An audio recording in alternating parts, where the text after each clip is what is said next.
more. I saw him just briefly. It was a good morning, and that was all the talk that we had. Business as usual, and let's win tonight, I think, what was going on in his mind. It's legendary stuff. He knows, obviously, that it's a special milestone to hit, and I'm sure he's excited about it, but no, I mean, he's not going to be the guy that's just openly bringing it up and talking about it in the room either. Who would want to do it here in front of our fans and see the roof pop off this building tonight? So if he got it done tonight, it would be pretty special. Was knocked out of the air by Nurse. He'll give it to Draisaitl down the left wing to McDavid. Scores!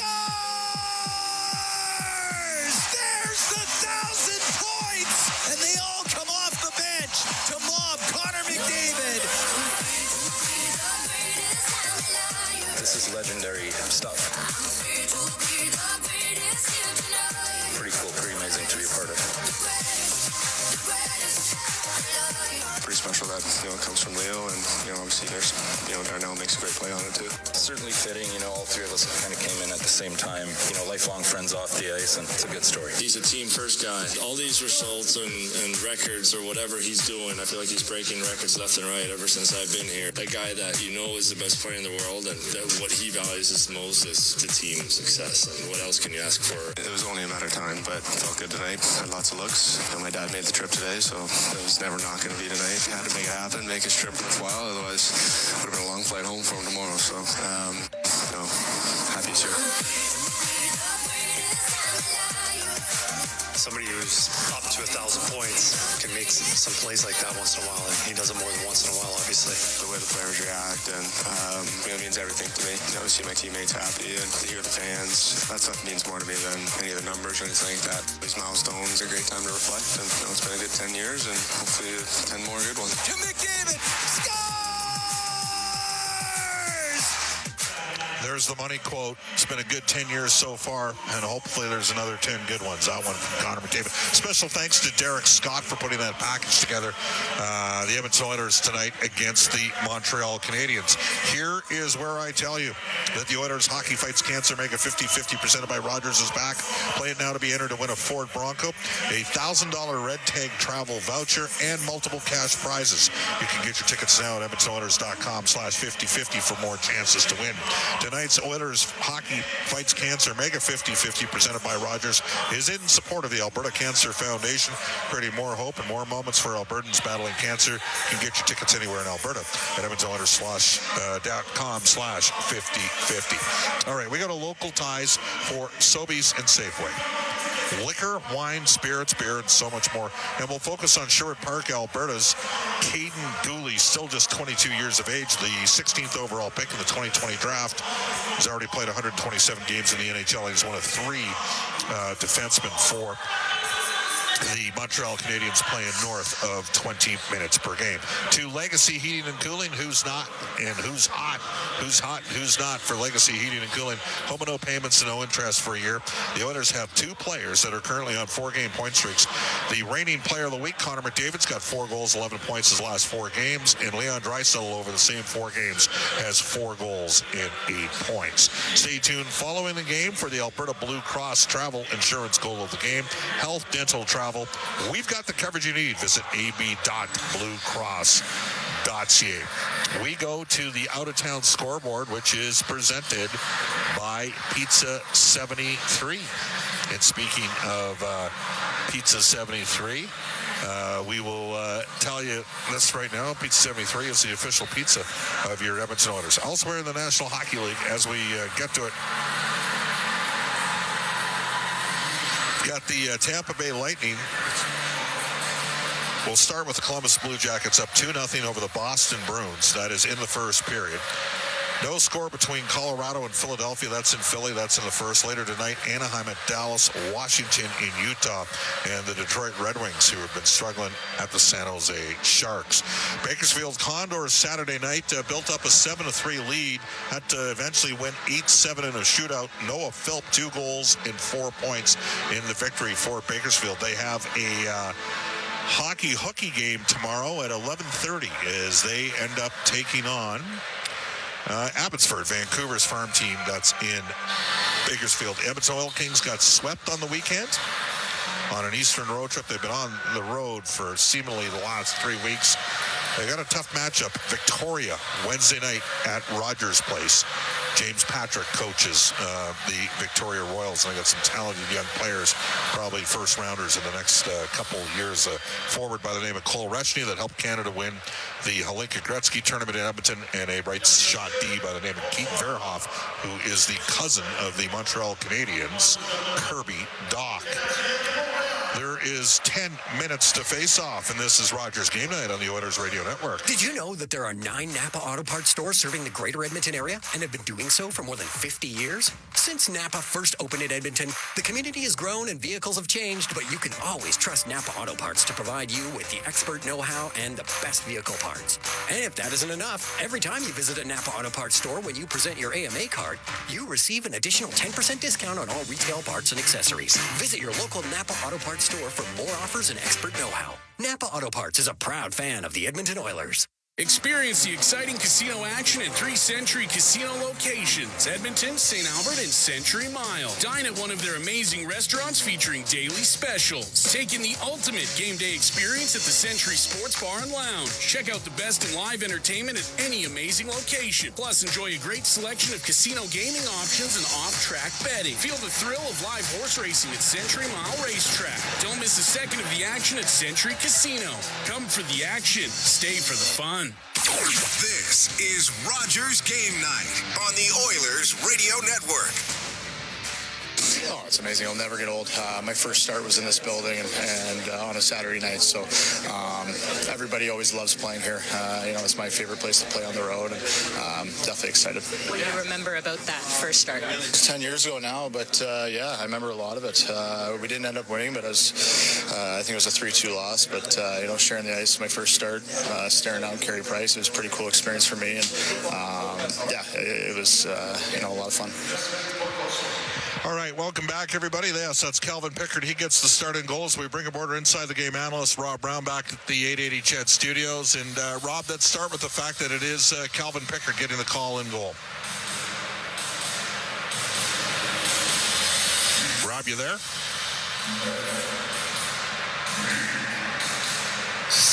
Yeah, Calvin Pickard will get the call tonight for the Edmonton Oilers. His record is 2-4, 2.76 goals against average, 907 save percentage. That's against the Canadiens in his career. But he's won 4 of the 6 games that he started this year for Edmonton with a 2.49 goals against average and an 890 save percentage. Samuel Montembeault, who is 1-2-2 with a 3.17 goals against average and 897 save percentage. Against Edmonton, he gets the call in between the pipes for Montreal. So there's your goaltending matchup. Kellen, we ready to go with Rob? Having some minor technical difficulties. There we go. Let's bring aboard our Inside the Game analyst, Rob Brown. Rob, we'll start in goal. Calvin Pickard starting for Edmonton. Your thoughts? Well, I think that anyone that watched last game felt that probably Stuart Skinner didn't have his best stuff at times, and Calvin Pickard's been good. So they're going to play back-to-back games. Skinner's going to get one, Pickard's going to get the other. Another opportunity for Calvin Pickard to have a good night and maybe steal a little bit more crease time as we go forward. How badly is this team going to be affected? Everybody just assumed that Edmonton was going to need a second pairing right shot defenseman or a left shot that can play the right side. But now they don't have Darnell Nurse, probably for the week. Well, it'll affect them. There's been nights over the last, 2-3 weeks where he's led the Oilers defenseman in time on ice. He's been very good. He's back to the Darnell that we saw, 2 seasons ago. The Oilers went 7 defensemen the other night. When Darnell lost, the other 3 guys, they kind of rotated through. Well, Josh Brown's coming up. That's 4 guys they're trying to rotate through. They have 3 very good defensemen in the lineup tonight, and they have 4 guys still trying to find their way at this level that haven't been consistent.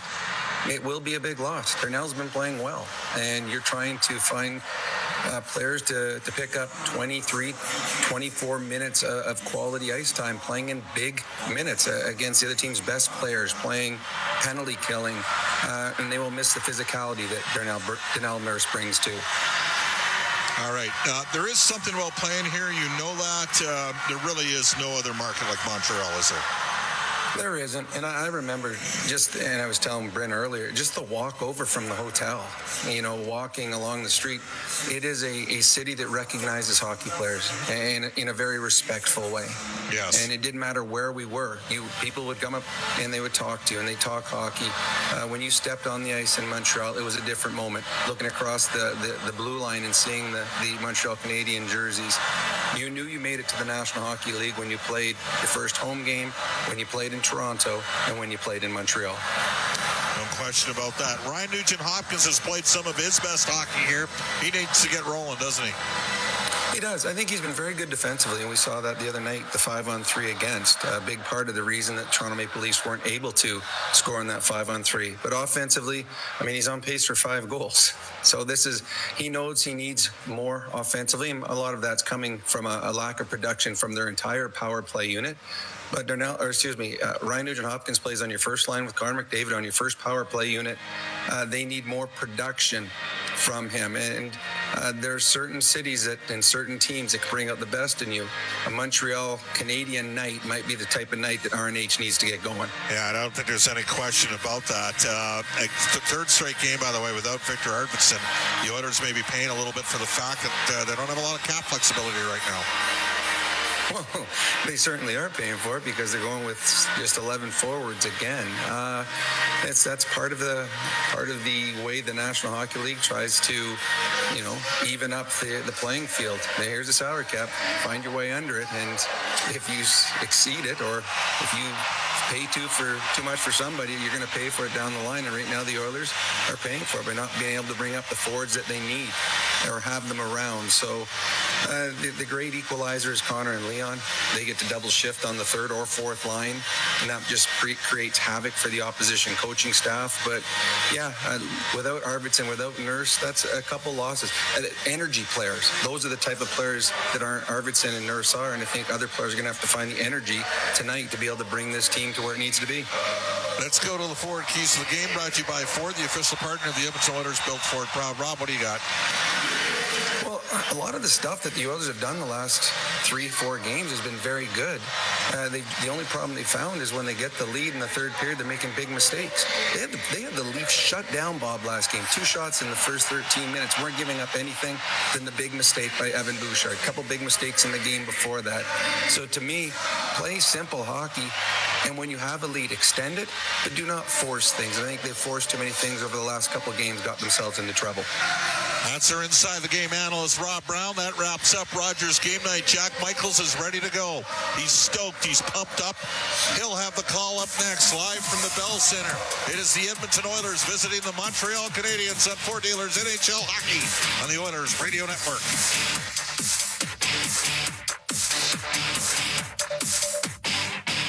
Hockey is back, and so is Play Alberta. Alberta's #1 sportsbook and the official partner of the Edmonton Oilers. Cheer for the Oilers while scoring bigger offers, boosted odds, live betting, player props, and more. New to Alberta? New players now receive $200 in free bets just for signing up. Already a player? Get a $10 free bet for every $100 you bet. Download the new sportsbook app and make your picks today. Bonus terms and conditions apply. RS Breakers and Controls, Canada's leader in new, used, tested, and obsolete circuit breakers, MCC buckets, bus plugs, and switches. They have everything you need to maintain your aging electrical infrastructure, ensuring it operates as good as new. Their 24/7 emergency response gets you back up and running quickly, saving valuable time and money. Minimal generators or modifications needed, and like-for-like replacements mean no special inspections. Don't replace, repair your legacy equipment with RS. Visit rsbreakers.com.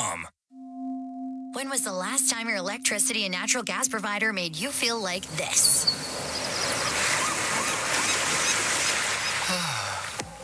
Low rates, no strings attached, year-round perks, and local energy experts who always have your back with Encore by Epcor. Find that carefree energy feeling at encore.epcor.com/carefree. Customers are free to purchase natural gas or electricity services from a retailer of their choice. For a list of retailers, visit ucahelps.alberta.ca or call 310-4822 toll-free. Chemco is more than just a trusted local name. Chemco has been building industry across Canada for more than 60 years. From engineering through to commissioning, construction, maintenance, and beyond, Chemco's multidiscipline approach stands firmly on the belief that Chemco cares. It's not just what they do, it's how they do it. Visit Chemco.com and discover how they can support your project today. Chemco, proud fans of the Edmonton Oilers, serving and supporting communities across Canada for over 60 years. The Edmonton Oilers and the Montreal Canadiens battling tonight at the Bell Center. The Oilers with a record of 9-7-2. The Montreal Canadiens come in at 6-10-2. Chris Knobloch will start. Brett Kulak and Troy Stetcher on defense. This is again for Edmonton a third consecutive night. They're forced to go 11-7. Victor Arvidsson unable to go tonight, so Josh Brown, who just got recalled from Bakersfield, will be in the lineup as the seventh defenseman. And then, of course, up front, Leon Draisaitl flanked by Corey Perry and Vasily Podkolzin with the injury to Arvidsson, unable to go for a third straight game. It's 11-7. You'll see Skinner and Ryan rotating with a plethora of different center ice options on the fourth line. And then for Montreal, Sam Montembeault starting in net up front. It will be Alex Newhook, Cole Caulfield, and Jake Evans in the middle. He's playing second line center as they're trying to get Kirby Dach going while playing him with Nick Suzuki and Juraj Slafkovsky. Other than Caulfield, Montreal's two best offensive players. Defensively, Lane Hudson, the rookie, and David Savard will begin the game on the blue line for the Canadiens, who arrive 30th in the league in goal differential, 30th in the league in winning percentage. And right now, Pierre Houde, the great media stalwart for so many years here in French Canada, accepting a rousing standing ovation from 21,000 plus. And Bob, I know you could speak intelligently, far more intelligently than yours truly about his career. Well, I did stats for him with him and Yvon Penneau, who was the longtime color analyst on the RDS broadcast back in the day. And yeah, Jack, before I was doing the color for the Oilers, or even before I was hosting the drive show back in the late 1990s, I was working with Pierre. He was a complete gentleman, has a massive following. But I mean, you learn things from all the different broadcasters that you worked along the way, and that ended up being one of those situations with Pierre. So he was, a great guy. He's just doing a little bit of a speech right now, and great appreciation, obviously, for winning the Foster Hewitt Award, being nominated as the broadcaster that goes into the Hockey Hall of Fame. He's got his family out on the ice. It's an awesome thing. But a real good guy, has a bit of a sense of humor, which I can appreciate. You need it. And there is, and you know this, Jack, I mean, this is, for me, this is my favorite place to broadcast a game from. And I know that you love doing games. You love doing games here as well. And we're a little bit, we are going to run the full anthem tonight as well. So once Pierre wraps up, the speech is in French, by the way. But no, just a really talented broadcaster, a guy that's got great energy over the years in a hockey-obsessed market where hockey is a religion. And it ends up being one of those things where it's great to see that a guy gets honored really for a tremendous career in this marketplace, Jack, as well. And that's part and parcel to why, he's out there being recognized. He's, as we mentioned, he's just finishing up his speech right now. But this is a big game for both of these teams tonight. For the Oilers, they got to start, Jack, the Oilers have got a 9-7-2 record. They're 9-4-2 over the course of their last 15 games, but I think you and me both think they got a little bit more juice to give here. And for the Canadiens, they're trying to find their defensive game, and they played a little bit better in the last couple games defensively. They had a big win in Buffalo a week ago Monday. I watched most of that game. They always beat Columbus, so I don't know if you can count that. But they've won 2 of 3 after an 0-5-1 skid, but coming off back-to-back years where they improved by 13 and 8 points respectively. I think a lot of people in Montreal, and it's a demanding market just like Edmonton, we're expecting them to take the next step. Maybe not get into the playoffs, but certainly contend for a club that was 76 points. That's about 14 below the cut line. And getting off to this kind of start has made a lot of people reconsider where this club is at in Montreal. They also have something working against them. They're in the wrong division. I mean, I think we know that, I mean, you can get off to a tough start in the Pacific. And the Oilers have also had a situation the last couple of years where they haven't been playing the Anaheims and the San Jose's early in the season. But you can make some ground as the season goes on in the Pacific. The Pacific. They got 3 Stanley Cup champions in that division. Recent vintage, all in this decade. This is a time, and it's not just Montreal it's feeling that. It's Detroit, it's Ottawa, and it's Buffalo. All 4 of those teams. And lately, Boston's been feeling it because all of a sudden the Bruins are struggling to sit at and around 500. So this is going to be, for me, this is going to be an interesting game tonight. Now, this is a little bit of a lengthy, delay to the start of this game, which, by the way, is... Well, it is a 35, 40-year career, so I imagine he's got a few capsules. Well, and I mean, we did Rod Phillips. Obviously, you know how special Rod was, 37 years in Edmonton, and you had the distinction of getting a chance to be the man that replaced Rod, and you never really do. I didn't replace him. But you know what I'm saying. I was the next guy up. Yes, but away you go. And certainly in Pierre's case, he's a special guy. The Canadians are an interesting team. They got some Western Canadian players. There's a heavy NCAA influence on this team. And isn't it interesting, Jack, that after a stellar performance from Samuel Multiple in the first game of the year against the Leafs, people were talking about him for Team Canada. People were talking about Stuart Skinner as well. We're not going to see Skinner tonight. And he's off to a rocky start as well. That's what I was going to mention, the goaltending matchup. Calvin Pickard gets the call, meaning Stuart Skinner will play tomorrow night in Ottawa when Bob and I have that game for you at 5 o'clock Mountain Time. Sam Montembeault, once again, the starter for the Montreal Canadiens. Your starting lineup brought to you by Coventry Homes. Flexibility within reach. Get back in the game with customizable designs by Coventry, the official builder of the Edmonton Oilers. Edmonton beat Montreal twice, both times in overtime last year, and they've had a lot of success in the Bell Center with points in 18 in their last 21 visits, going 13-3-5 over that stretch. Now we go ringside for tonight's national anthem.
Exclusive NHL broadcast. Shoots and scores! But now it's Draisaitl off to Connor McDavid. Centers Kane for the hat trick. He scores! All the action called by the voices who know the game inside and out. This crowd explodes! Bob Stauffer and Jack Michaels on the Oilers Radio Network.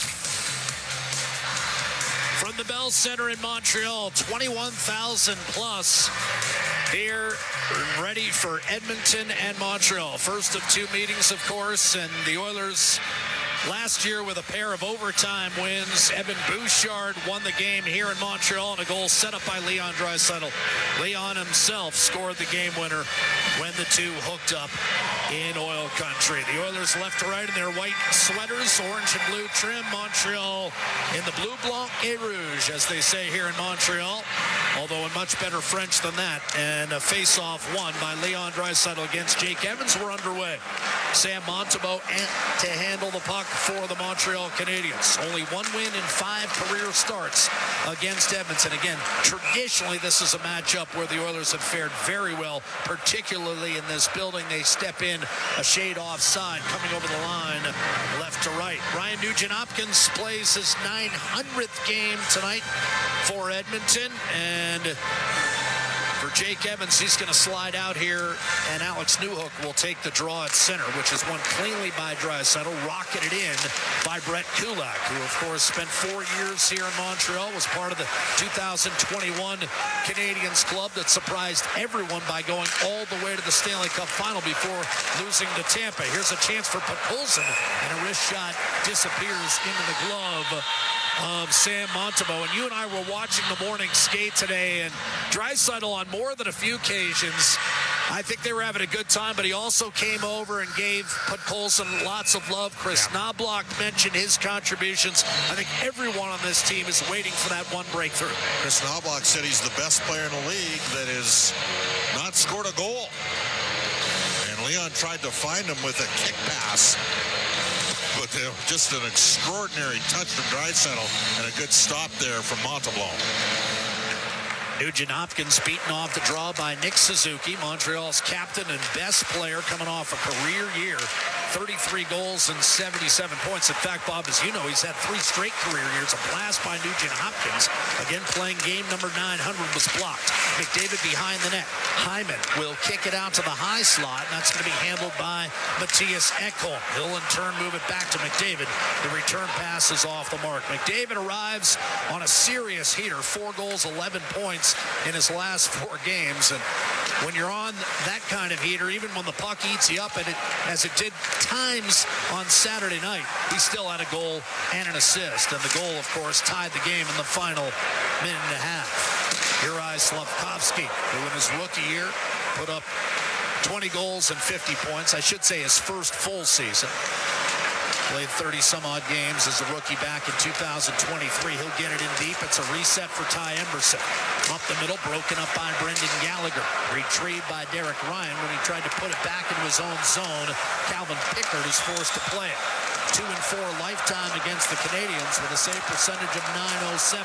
Gallagher sneaks in, short side stuff, and a save made by goaltender Calvin Pickard, and that will lead to a 2-on-1. Jeff Skinner lights up Montreal, a wrist shot and a save made by Montembeault. Skinner feeling it against the Canadiens, particularly in this building. He's had 11 goals in his last 11 games against Montreal, and both of his career 5-point games, including a 4-goal outing, have come at the expense of the Canadiens. Well, he had a good opportunity off the rush. He didn't pick the puck up cleanly, and that kind of delayed him half a stride, but he made the right decision. He put the puck to the net, and Montembeault fought it off. Henrique centers Janmark and Connor Brown, and off that face-off, won by Lucas Condotta, who tonight plays just his 10th National Hockey League game up the left-hand side for Emil Heineman. Likewise, a rookie for the Canadiens, who did play a full season last year in the American Hockey League and got into 4 NHL games. But this is a young Montreal club, average age right around 25. Travis Dermott over to Josh Brown, who makes his Oiler debut, long awaited. Expected to make the team out of camp, did not perform particularly well at camp. Just hit Connor Brown with a puck, and Connor Brown is a little bit stunned with that one. It bit him. Well, and remember, Edmonton has 11 forwards. Here's McDavid up to Zach Hyman. Churning the legs, getting it in deep, twisting it out for Nugent-Hopkins, a wrist shot, and that flew high and wide on the blocker side. Rebound, McDavid battles, collects. Nugent-Hopkins had it tapped away. Puck winds up on the left half boards, where Nugent-Hopkins able to regain for Ekholm. Slid it down low for McDavid.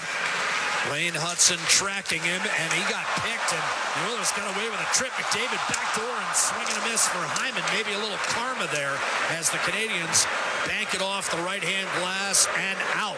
What a chance for Edmonton. Fans didn't like the non-call. Bouchard off a Canadiens clear will start through the middle of the ice. First goal means everything to Montreal. They're 6-2 when they get it. They're 0-8-2 without that goal to start the game. Ekholm dumps it in just out of the reach of Connor McDavid.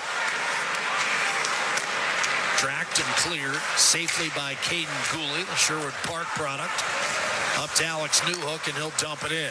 Hard rim by Stetcher up the right-hand side. Emberson did not get it out. Suzuki the live stick. And now Kirby Doc races over to make a play on it. Had reconstructive knee surgery, got hurt early last season, and is still finding his way. Shot in deep by Jaden Struble of Montreal, and Pickard will play it up the left-hand side. Struble able to hang on to it. Put it back behind the net.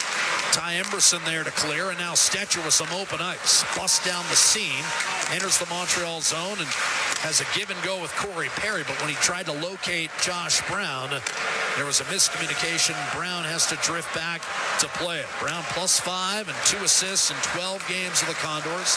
The league leader in penalty minutes down in the AHL. Turnover at center by Kulak. Here's a chance. Christian Dvorak denied by Calvin Pickard from the left circle. Canadians with their best look by far in the first 4.5 minutes. No score as Brown inadvertently backhanded it into the Montreal bench. 15-16 to play in the first period. I talked to Josh this morning, Bob. I don't know whether you had a chance to. There was a lot of people crowded around him. And he did say the first thing I had to get past is the fact, okay, I'm going down there. How do I turn this into a positive? Right. How do I make the most of it? And I think particularly for a veteran player, a proven NHLer, that's sometimes the biggest hurdle. Well, Josh Brown and Connor Brown spent time together in Ottawa, and Connor Brown is on the ice after Josh Brown hit him with the shot. He's back. Oilers again, 11 forwards, 7 defensemen tonight. Victor Arvidsson missing a 3rd straight game. Here's a shot by Hudson off the draw. Coming into the zone, it was deflected over the net. Josh Anderson back to David Savard. Slap pass across. Savard is the one guy who's long in the tooth on the back end. Hudson can really skate, and he just drew a penalty for Connor Brown, who chopped him down. Tripping call at 5:08, and the Oilers will see the Canadians go on their first power play of the night. And this has been one of the few bright spots for the 30th place Montreal Canadiens. Their power play is now 10th. It was 27th last year at 22%. And even their penalty kill has gone from 24th in the league, Bob, to middle of the pack. 5-on-5, they've been outscored and outscored badly, but their special teams has improved. And Edmonton's been outscored badly on special teams. Nugent Hopkins wins the face-off, and that's wired down the ice by Matthias Ekholm. But this Napa Auto Parts penalty kill showing signs of emerging from an early season slump. They've wiped out the last 8 chances for the opposition. In addition to Nugent Hopkins and Ekholm, it's Derek Ryan and Ty Emberson. As jitterbugging his way in was Nick Suzuki.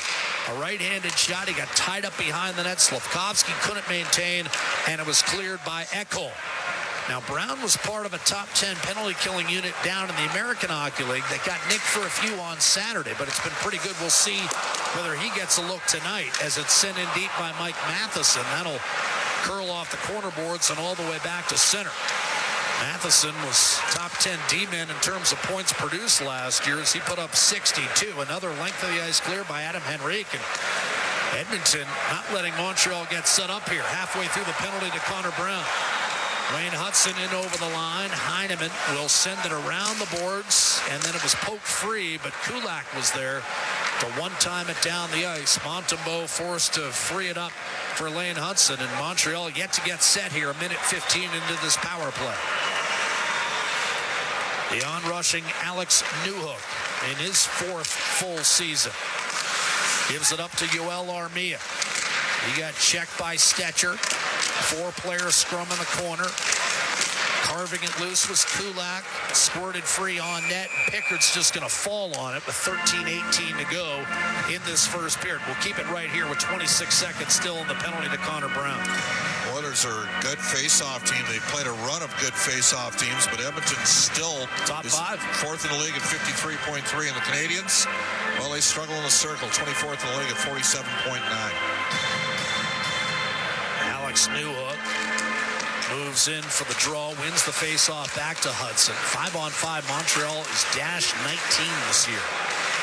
Hudson, side of the net, backdoor play, and a save made on Heineman. Pickard with an excellent read, and Heineman denied as he looked to score his 4th of the year. Just turned 23 years of age on Saturday. Pickard stoned him. Hudson, after an Edmonton clear, brings it back in, but the Oilers have killed off another one. Dermott able to hold his position. Draisaitl with the puck. Connor Brown is out of the box, and Draisaitl hits McDavid in stride. Off the successful PK, the Oilers load up with Draisaitl, McDavid, and Hyman at 5-on-5. But Montreal able to wrap it around the boards, and Bouchard will pick it up inside the blue line. One touch, McDavid. Little spin move by Draisaitl. He'll drag his way through. Tied with Caulfield right now for second in the league with 13 goals on the season. Bouchard down low for McDavid. Fires a tough pass, and that's broken up. Actually, they're tied for the lead. Reinhart being the other with 13. Ovechkin is there too. Bouchard, high slot. Ovechkin had a hat trick last night. 5-on-5 continues. Draisaitl peering inside. It's not there. Fake the drop off, and now tried to hit McDavid, and Anderson takes a penalty. McDavid went hard to the net, and Anderson took him out. It's going to be a call coming against Montreal, likely for interference. Draisaitl will move it to the corner. McDavid to Nugent Hopkins, the extra man. This is now 6-on-5 as the Oilers have gotten the extra man out there with a delayed penalty. Draisaitl to Ekholm, a drive that was blocked. Rebound, and Montembeault, a tough save on Zach Hyman. Ekholm keeps the play alive in the offensive zone for McDavid, high slot. Back to Ekholm, left point. 11:25 remaining in this scoreless first period. Zach Hyman. Ekholm walks the line, switches spots with McDavid, moves it top of the right circle for Draisaitl. In front, Nugent Hopkins stopped. Rebound, Hyman trying to bank it off Montembeault. Draisaitl gives it up. One-timer, Bouchard deflected. Montembeault still doesn't have it frozen, now covers in the blue paint. As finally, the penalty will be called, essentially a 3-minute power play for Edmonton as they had 6-on-5 there. They'll have 5-on-4 when we come back. Anderson, 2 minutes officially for hooking at 8:56 of this first period. Edmonton having killed off a penalty already will now try to capitalize on the Atco power play, and they'll look to do that when we come back in just a moment with more Fort Dealers NHL hockey live from Montreal's Bell Center, the Oilers Radio Network. Be a savvy Edmonton hotel shopper. Book through edmontonsbesthotels.com and receive up to $225 in cash rewards. There are over 55 member hotels to choose from, offering their best value rates. edmontonsbesthotels.com. Rewards with every booking. Hey, Paul Brandt here. You know what I'm a fan of? Alberta. The wide open spaces, the highways and byways, and a rugged, beautiful terrain that I'm proud to call home. Maybe that's why I'm also a fan of my Ford F-150. It's tough, capable, and smart, which makes it a natural fit for roads like these. So if it's a new truck you're looking for, look no further than the truck Albertans love to drive, F-150. Head into your Alberta Ford dealer and tell them PB sent you. Proudly headquartered in OilCountry, Capital Power is delivering reliable and affordable power today while building clean power systems for tomorrow, creating the balanced energy solutions communities across Alberta and North America can depend on. Visit capitalpower.com to learn how they are powering change by changing power. Be part of their energy and join Capital Power as we all cheer on our Edmonton Oilers on their quest to win it all. Be a savvy Edmonton hotel shopper. Book through edmontonsbesthotels.com and receive up to $225 in cash rewards. There are over 55 member hotels to choose from, offering their best value rates. edmontonsbesthotels.com. Rewards with every booking. All games, all seasons. You're listening to the Oilers Radio Network. Face-off coming right side of Sam Montembeault. The Edmonton Oilers penalty kill has started to come alive. 9 straight kills. The power play has converted in 3 of its last 4 games. Still at a rather pedestrian 17%, but up to 22nd in the league. Draisaitl will take the draw. McDavid and Hyman stacked in the paint. Nugent Hopkins on the left half boards, and Bouchard stationed at the point. And something you can count on at least twice in seemingly every game is Leon Draisaitl getting chased out of the circle, replaced by McDavid. Against Jake Evans, who won the face-off for Montreal. Matheson from Savard attempts to clear, but it was held in brilliantly by Draisaitl just inside the line, regained and cleared by Yoel Armia. All of a sudden, in his 10th year, including 7 in Montreal. Draisaitl to McDavid, left to right. Oilers looking to break this scoreless tie halfway through the first period, but the puck squirted free in the high slot, and Armia was there to bang it down the ice. Pickard will leave it for Evan Bouchard. Jack Michaels, Bob Stauffer with you in our Legacy Heating and Cooling broadcast booth. Here's McDavid working his way into the offensive zone. Nugent Hopkins spun down, lost the handle, and Suzuki was able to clear back through the middle. Bouchard back on the puck.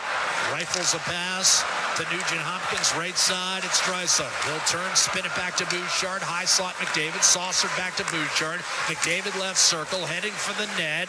Loading up, circling, centering. One-timer. Bouchard had it blocked by Suzuki. And that'll force the Oilers back to the blue line.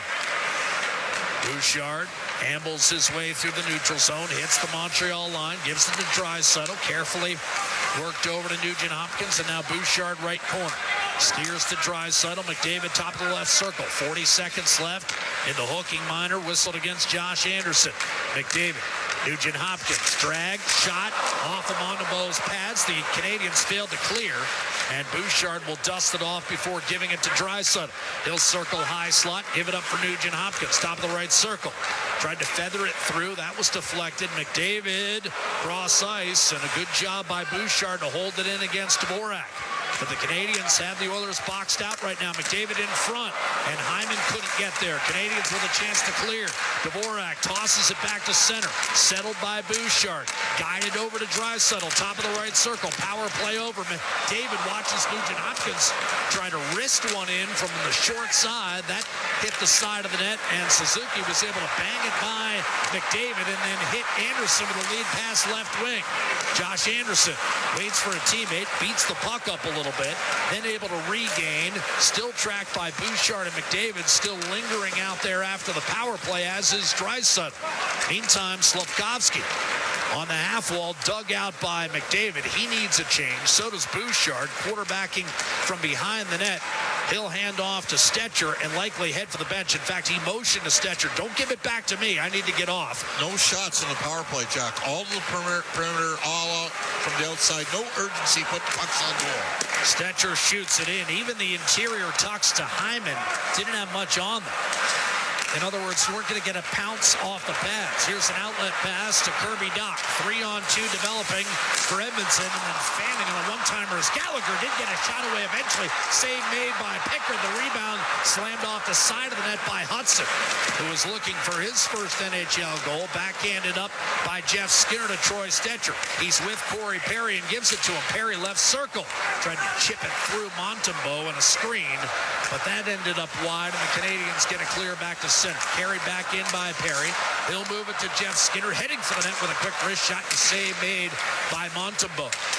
Skinner got a few shots off the last couple of games, Bob. He's looked to get into more of a shot mentality, so I don't mind him throwing a few out there on Montembeau, even if they're low percentage chances. The Canadians kill some time, allow a full change to develop. Struble to Savard, up to Cole Caulfield from distance. He shoots wide from the right point. Held in by Jake Evans. Down low to Newhook, a one-time member of the Colorado Avalanche. Won the Stanley Cup with them a couple years back. Here's Jake Evans. Inside to Newhook. Feeding Evans one more time. Bumped off his stick by Kulak, and the Oilers will break out. Derek Ryan looking for Janmark, and he'll fire it in. Montembeau did not make a play on it. Ryan centers it. It was there for an open net, but Connor Brown could not handle that pass, which admittedly had to be hard because there was time running. Brown got checked hard by Heineman. Didn't like it. Trying to bait Heineman into a fight. I'm not sure Heineman wants to take that. It's not taking that fight. Connor Brown will snap it in deep. That's recovered by Lane Hutz. Heineman, his first year, Played on the Swedish World Junior team a couple years back. You don't run into a customer like Josh Brown, who had 4 fighting majors in his 12 games down in the American Hockey League. And here finds an outlet for Jeff Skinner, who eventually slaps it in. Draisaitl will reluctantly change as well, as Skinner was up with Draisaitl and Podkolzin on that shift. Now back to McDavid, Nugent Hopkins, and Hyman as Montreal controls behind the net. 6 minutes to go, scoreless in the first period. The shots are 8-3 Edmonton, and now a puck deflected out of play, and we'll have a whistle and a timeout. We're live at the Bell Center in Montreal. The Oilers looking for their 10th win of the year and trying to go 4-0-1 in their last 5. They find themselves in a scoreless tie with the Montreal Canadiens. We're live in Quebec with Four Dealers NHL Hockey, the Oilers Radio Network.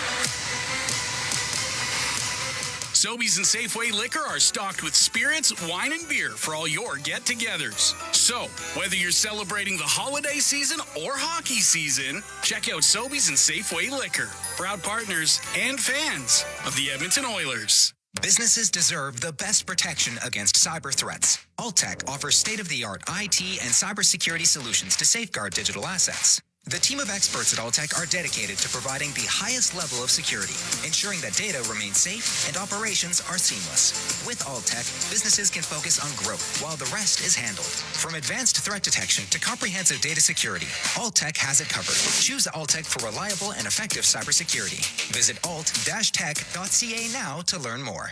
For 2 weeks only, it's Black Friday savings at End of the Roll Flooring Centers. Save on laminate, luxury vinyl planks, loose lay, click flooring, hardwood, carpet, and more. Use our visualizer at endoftheroll.com to see it yourself. Plus, you could win your mortgage payments for a whole year. Terms and conditions apply. Maximum value of $25,000. Visit endoftheroll.com for details. Our Black Friday sale 2 weeks only at End of the Roll Flooring Centers. 12870 St. Albert Trail and now open at 580 Parsons Road Southwest. Sobeys and Safeway Liquor are stocked with spirits, wine, and beer for all your get-togethers. So, whether you're celebrating the holiday season or hockey season, check out Sobeys and Safeway Liquor, proud partners and fans of the Edmonton Oilers. Listen on air, online, and on the Radio Player Canada app. This is the Oilers Radio Network. Edmonton and Montreal, no score. The shot's 10-3 in this first period. The Oilers have had the Canadiens on the ropes, had a power play. For the most part, were stuck out on the perimeter. Couldn't capitalize. 5-on-5, they've been the better club, but where have we heard that before through the first 18 games of this season? A predictable storyline. Montembeault, though, has not had to make a number of 10-bell saves just yet. Brown and Henrique get it in deep. A centering pass left behind by Josh Anderson. He'll scoot it around the boards for Struble. And now the Canadiens with time to break out. Angled up to Gallagher, and he'll spill it back to center. Gallagher, after 3 injury-plagued campaigns in a row, managed 16 goals and 31 points last year. Anderson lost the handle. Kulak could clear up the middle. Janmark with speed over the line. Brown, a tough pass for Derek Ryan to try to handle in the left corner. Put the puck on the net. Oh, man. Here's Gallagher chipping and charging. Brown wanted an interference call on Travis Dermott, a clean hit. And Janmark back to collect. He's got 5 assists in his last 4 games, does Matthias Janmark. Same amount of points as Nugent Hopkins. Brown will dump it in, and the Canadiens will break it out. Josh Anderson watches as Kirby Dach with a turnover in the neutral zone. Derek Ryan brings it back the other way, and Vasily Podkolzin heading for the net, gliding behind Montembeault, giving it up for Dermott. He'll shoot, and that pinballed wide. Rebound, Josh Brown lost the handle, and the Canadiens now with a 3-on-2 if they hurry. Nick Suzuki in over the line. David Savard back to Suzuki, and just kind of rolled it toward the net. He wanted to drag it to his backhand and go shelf. Here's Kirby Dach, high slot. Wrist shot, easy save made by Pickett. Rebound, Slavkovsky. Hard check by Podkolzin. Rebound held in by Struble a second time against Jeff Skinner, and now Slavkovsky races over. Off to David Savard. High slot, Suzuki. Spins, no one really on him. High slot, he'll move it. One-timer taken and a save made on Struble from a sharp angle by Pickard. He had a clean look at that one, and now Kirby Doc and Josh Brown become engaged as we have 3:54 remaining in this first period. No score in the hockey game. Montreal with its first, if you want to call it that, flurry of the game. Live from the Bell Center. No score. Edmonton, Montreal, Ford Dealers, NHL Hockey. The Oilers Radio Network. Believing in yourself takes confidence. At Portage College, 93% of grads say their education gave them the skills and knowledge they needed for their careers. That's the kind of confidence that leads to great results. Learn more at portagecollege.ca. Over the last decade, the world of work has changed dramatically. It's a change that can cause a disconnect between a company and its employees. But a partnership with Aon can help by making decisions that create a more flexible, engaged, and resilient workforce. Aon's experience and expertise, global understanding, and advanced analytics ensure that every client is better informed and better advised so that they can make better decisions. Whatever the next decade brings, Aon is in the business of better decisions. Do you have tickets to an upcoming event at Rogers Place that you can't attend? Donate your tickets to the Edmonton Oilers Community Foundation Seats for Kids program, presented by Eagle Builders. Seats for Kids provides unused game tickets for charities, allowing children and families to enjoy hockey at Rogers Place. And for many, a once-in-a-lifetime opportunity. To be a part of the Seats for Kids program presented by Eagle Builders, please email edmonton@kidsupfront.com. That's edmonton@kidsupfront.com.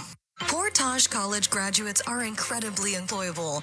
How does Portage know? 99% of employers surveyed said they would hire a Portage grad. Get career ready at Portage College. Learn more by visiting portagecollege.ca. All games, all seasons. You're listening to the Oilers Radio Network. It'll be 4-on-4 as Doc and Brown did enough to draw coincidental roughing minors, so they're in the box. Edmonton has scored twice in a 4-on-4 situation and has not given up a goal yet this year. Oilers tied the game against Nashville on Thursday, in fact, on a 4-on-4. So McDavid, Draisaitl, Ekholm, and Bouchard out there, and I guess with that foursome, Bob, it shouldn't surprise us that at times Edmonton can be a very dangerous 4-on-4 team. Well, they're a pretty good 5-on-5 team, too, as you know. Second best analytics team in the league next to Carolina. But they're -2 in goal differential. Just hasn't gone in as much, but it started to come a little bit in the last week and a half, and that could be bad news for the rest of the National Hockey League. Oilers right now hold the last wild card spot in the Western Conference. So again, this start not nearly as dire as last year, and the Oilers are unbeaten in regulation in their last 4. Off the draw, Bouchard banks a pass to Draisaitl up the wall. Draisaitl will carry it in deep in the Montreal zone, fend off 2 Montreal defenders before handing back to Bouchard. McDavid tried to center, and a good read by Lane Hudson that time. He knew that was going to Draisaitl. Jake Evans will clear up to Mike Matheson, and here come the Canadians right to left. Hudson, whom they love, 20 years of age, but a terrible turnover. McDavid watches as Bouchard makes the steal to Draisaitl. Now McDavid the trailer, back to Draisaitl, one-timer save made by Montembeault. Flashed it back to the middle. Ekholm will dust it off before dishing to Bouchard. Back down low. Draisaitl against Caulfield, just too big for him. Here's McDavid, beautiful spin move on Matheson. Right circle, Draisaitl gives it up and gets it right back from Bouchard with a minute left on this 4-on-4, which feels like an Edmonton power play. Ekholm a shot blocked by Caulfield. And Jake Evans able to regain for Montreal, and Evans is going to hang on to it and allow Edmonton to go ahead and make a change. It's going to be interesting to see if Goalie returns to this game. Looked like he blocked that shot off of his wrist, and he went off immediately. He was not out there in that last pairing 4v4. Long toss by Matheson up the left-hand side. Suzuki, a snapshot that was fought off by Pickard. Got enough of that puck to deflect it wide. Nugent Hopkins back to Kulak. And if Goalie is lost for any length of time, that's significant. I mean, he qualifies as a veteran on this Montreal back end. Arbor Jacka off a steal, gives it up to Suzuki. Tough angle, and Pickard read it beautifully. Stopped that shot from the left circle. Held in by Newhook, though. Suzuki gives it back to Newhook. Well defended by Kulak, and now Hyman will carry it out of the zone. He got belted up high by Jacka. That was a high hit. At live speed, I didn't quite see whether it got underneath the chin. Brown's on the ice here. We'll see if he goes right after Jack-Eye. That was a high hit. Brown's chirping Jack-Eye as we speak as he goes off the ice. Here's Henry. Jack-Eye's season ended a couple of years ago prematurely when he was injured in a fight with Vinny Desharnais. Here's Jaden Struble. A beautiful steal on a move by Janmark, cleaned up, however, by Lane Hudson. Tell you what, Hudson makes some mistakes, but he's active. Janmark cross ice, and that was deflected away by Dvorak a second time and into the paint. And a quick shot and a goal for Brown will be waved off. Henrique tried to keep that alive, but Montembeault, the beneficiary of a relatively quick whistle, and by the time Brown had poked it home, it was a good second and a half after the whistle had sounded. Let's see what the call is. There's no goal on the play. The Montreal goaltender had it frozen. It was poke free. Yeah, that was, I guess you have to announce it, but that was pretty automatic. Pretty automatic, and a face-off coming to the left side of Montembeault. I did think it was a quick whistle. Got a second look at that Jack-Eye hit. Bob, what do you think? I think Jack-Eye's going to have a Josh Brown conversation. Now, Jack-Eye right now, they're down to 5 deep because they don't have Caden Goalie. Illegal hit or relatively clean? Kind of rode up the sternum. Yeah, certainly not a penalty 10 years ago. Face-off win for Condata against Just a hard, tough play. Yep, Jack-Eye up the right-hand side, and he's a hard, tough player, especially for a guy that was working in Costco during the pandemic. And he's really carved out a nice career for himself. This is third season in Montreal. Dump in by Edmonton, played by Montembeault with a minute to go. It's Yoel Armia. We're still scoreless, first period. Montreal in the red with the blue pants and white numerals. Edmonton in the white sweaters, playing on the road this year, and Corey Perry was high-sticked. And in the final minute of the period, that's what you don't want to do if you're Montreal. You've ducked your way out of a power play situation, a 4-on-4 where the Oilers were far more dangerous, and now Armia takes a 2-minute high-sticking minor. And Edmonton a chance to really seize the game's momentum here. Well, it starts with a face-off win. Draisaitl got waved out of the circle. They lost the draw. Jake Evans, who's a pending UFA, Jack. You know, the Canadians are a 30th place team, but they can't work their way back in the mix. Somebody might look him for, really, he's a fourth line right shot center. Maybe a third line center. Certainly right now playing second line center because Doc's had some challenges returning from that massive surgery. They're trying to get him going, playing with offensive players and take the heat off him. But Evans is a decent face-off man. Beaten cleanly by Draisaitl, and Bouchard will send it over to Nugent Hopkins. Tried to thread it through to McDavid. That was broken up. Angled off the boards to Bouchard. Nugent Hopkins loads, side of the net. Hyman, he was low-bridged, fell down in a heap. The puck trapped underneath his backside for a moment. Players raking at it, chiseling it free. Finally tossed into the corner by David Savard. Here's Draisaitl trying to snap it through. That caromed off a skate. McDavid will have to corral with 17 seconds. He's still got time. Left to right over the line. Tried to get around Savard and did. Circles the net. Draisaitl. Bouchard faked the one-timer. Now gets it back and fires high and wide to the glove side. Rebound Draisaitl. Cross ice right on the tape. And McDavid hesitated and then a pass behind. Here's a blast by Bouchard at the horn. That's held by Montembeault.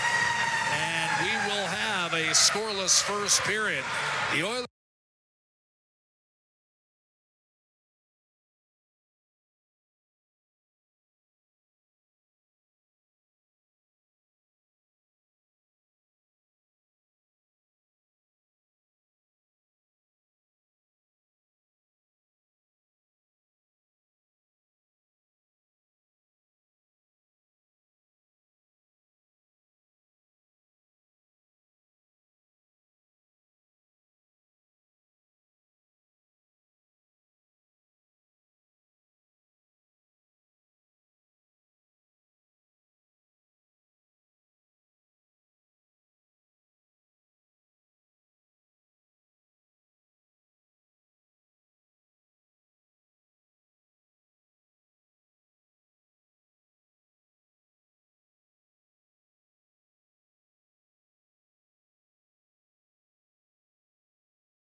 Oilers, interestingly enough, I mean, they're tied for the league lead when it comes to getting goals in the first 2 minutes. They've got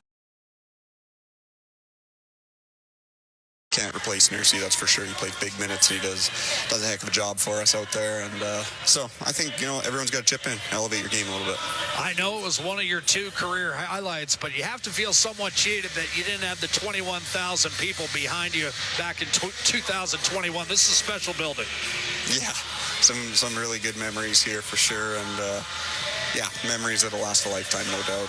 Some peaks of my hockey career so far, and it always feels nice coming back here. Thank you, Brett. Okay, thanks, guys. That's Brett Kulak of the Edmonton Oilers, who find themselves in a scoreless tie through 20 minutes as we head for the second period. Again, Edmonton will have a fresh sheet of ice and a power play to start period 2. Anything the Canadians did offensively that the Oilers need to be concerned about? Counter-strike and stretch the ice. That's one of the things they did. They tried to catch. They were in a very passive forecheck, trying to neutralize Edmonton's transition game, which, by the way, was pretty good against Toronto. But one of the things that's altered this game here is Caden Goalie blocking that shot, because their plan was to have 2 guys that can really skate, Matheson and Goalie, against Connor McDavid. They don't have them. They're down to 5 defensemen. The big hit by Jackeye. Have they announced he's gone for the game? Well, I mean, he's not been back since he blocked the shot. He may return in the second, right, but usually Jackeye comes, as you know, he comes back. I mean, he missed the last 10 minutes of the period. Jackeye with a huge hit on Hyman. I don't think Arbor Jackeye can take the fight against Josh Brown. Brown was talking to him. I don't think he can take that fight if they don't have Goalie in the lineup. Something to watch here in period 2. Because, of course, they dress the standard 6. They don't have, the Oilers had the luxury, if you want to call it that, considering a top 3 defenseman went down the other night in Toronto in that 3-2 overtime loss. Montreal coming off its 6th consecutive win over Columbus, 5-1 on Saturday. So you've got the Oilers and the Canadians. Full collision mode tonight. Nothing has been settled through 20 minutes. There's no score in the hockey game. They've added one more shot for Edmonton, so a 14-8 spread in that opening 20 minutes. Rob Brown, Bryn Griffiths. That's next. This is Ford Dealers NHL Hockey, the Oilers Radio Network.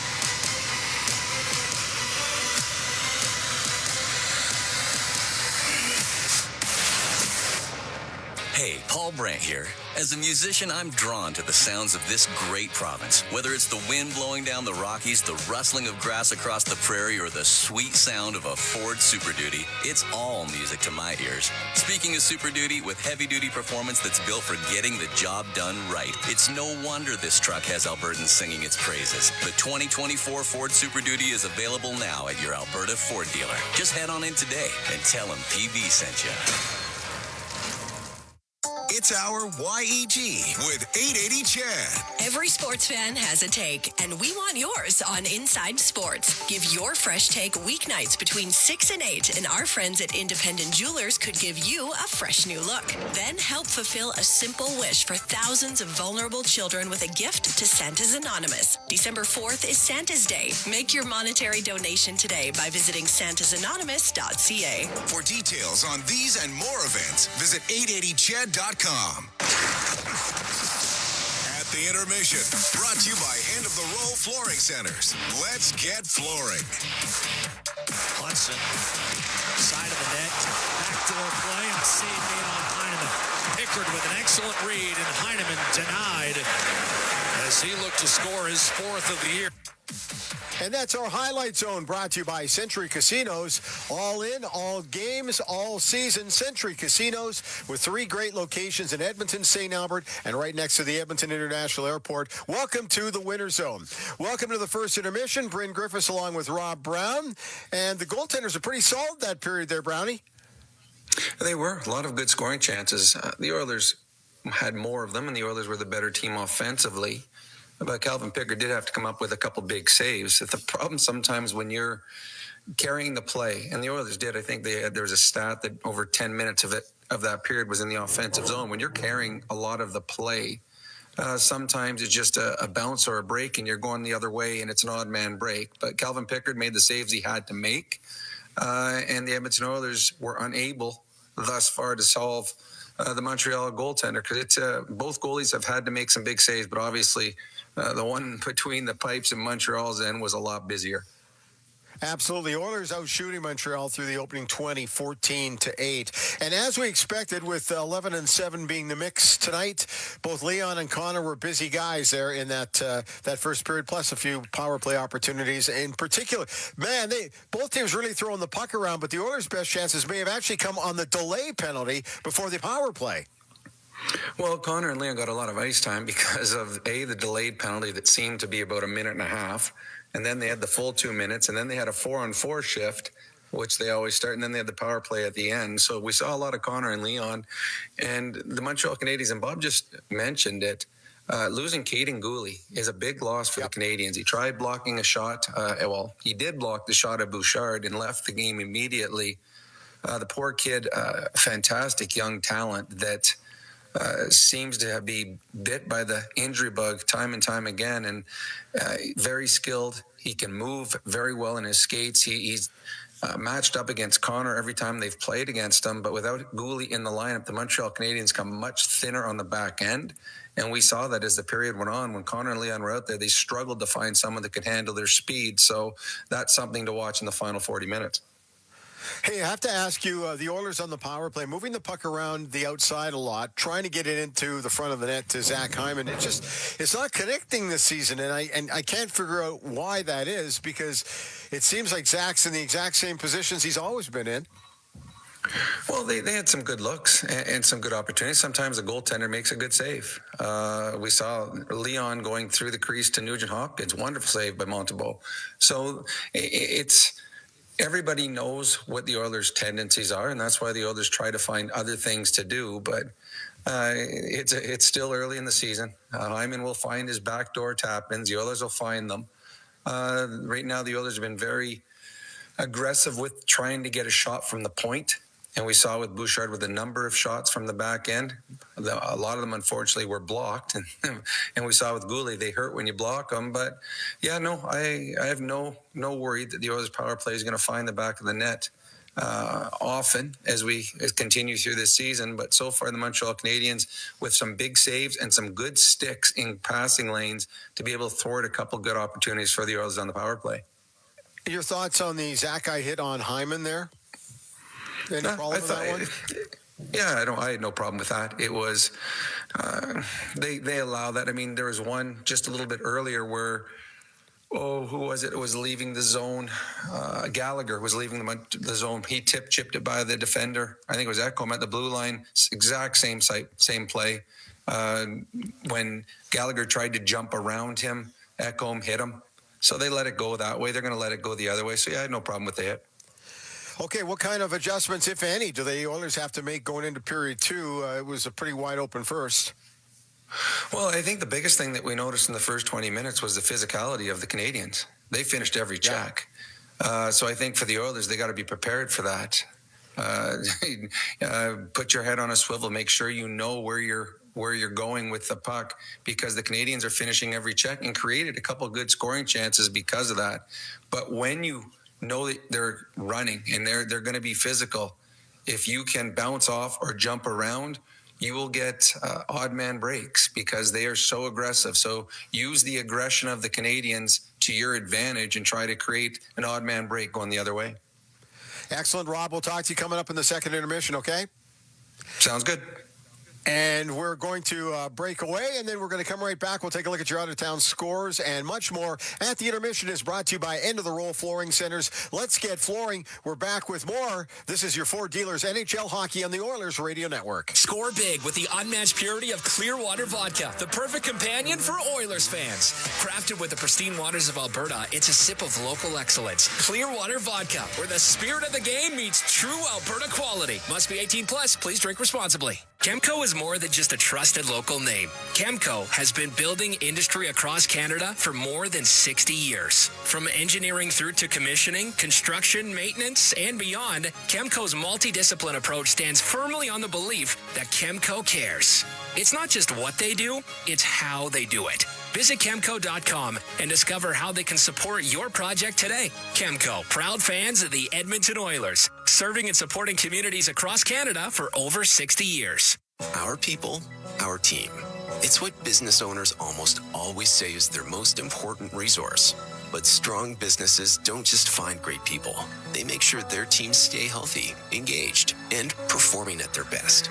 A benefits plan from Alberta Blue Cross is more than just drug and dental. They support the whole person with flexible coverage levels that fit the size and circumstance of your business. Find a plan that gets results at ab.bluecross.ca. Score big with the unmatched purity of Clearwater Vodka, the perfect companion for Oilers fans. Crafted with the pristine waters of Alberta, it's a sip of local excellence. Clearwater Vodka, where the spirit of the game meets true Alberta quality. Must be 18 plus. Please drink responsibly. This is Global News at the second intermission. I'm Zach Ferguson. An update in the multi-vehicle collision earlier this morning on Highway 1 near Clooney. Police say one person has died. The 51-year-old man of Redcliffe was declared dead, with police saying he's the only fatality with no other injuries reported. Traffic was disrupted for over 6 hours. However, the highway has since reopened. The head of the Canadian Federation of Independent Business says a Canada Post strike hasn't just stopped deliveries of holiday gifts. Dan Kelly says many small businesses are stuck waiting for checks and invoices that were sent through the mail. 50,000 workers at the Crown Corporation responsible for ferrying mail went on strike Friday over wages and working conditions. 880 Ched Santa's Anonymous has officially started their campaign. Volunteers are back at Santa's Depot getting all the gifts ready for delivery weekend. 880 Ched Santa's Anonymous organizer Angel Benedict says this year the needs is expected to be greater than ever. I'm Zach Ferguson. Your next scheduled newscast will be after the game on 880 Ched. The holiday countdown has started at Freedom Ford. Unbeatable deals on 2024 models with savings up to $15,000 and 0% financing. Plus, enjoy up to $10,000 cash back on your new Ford. Hurry, these offers won't last.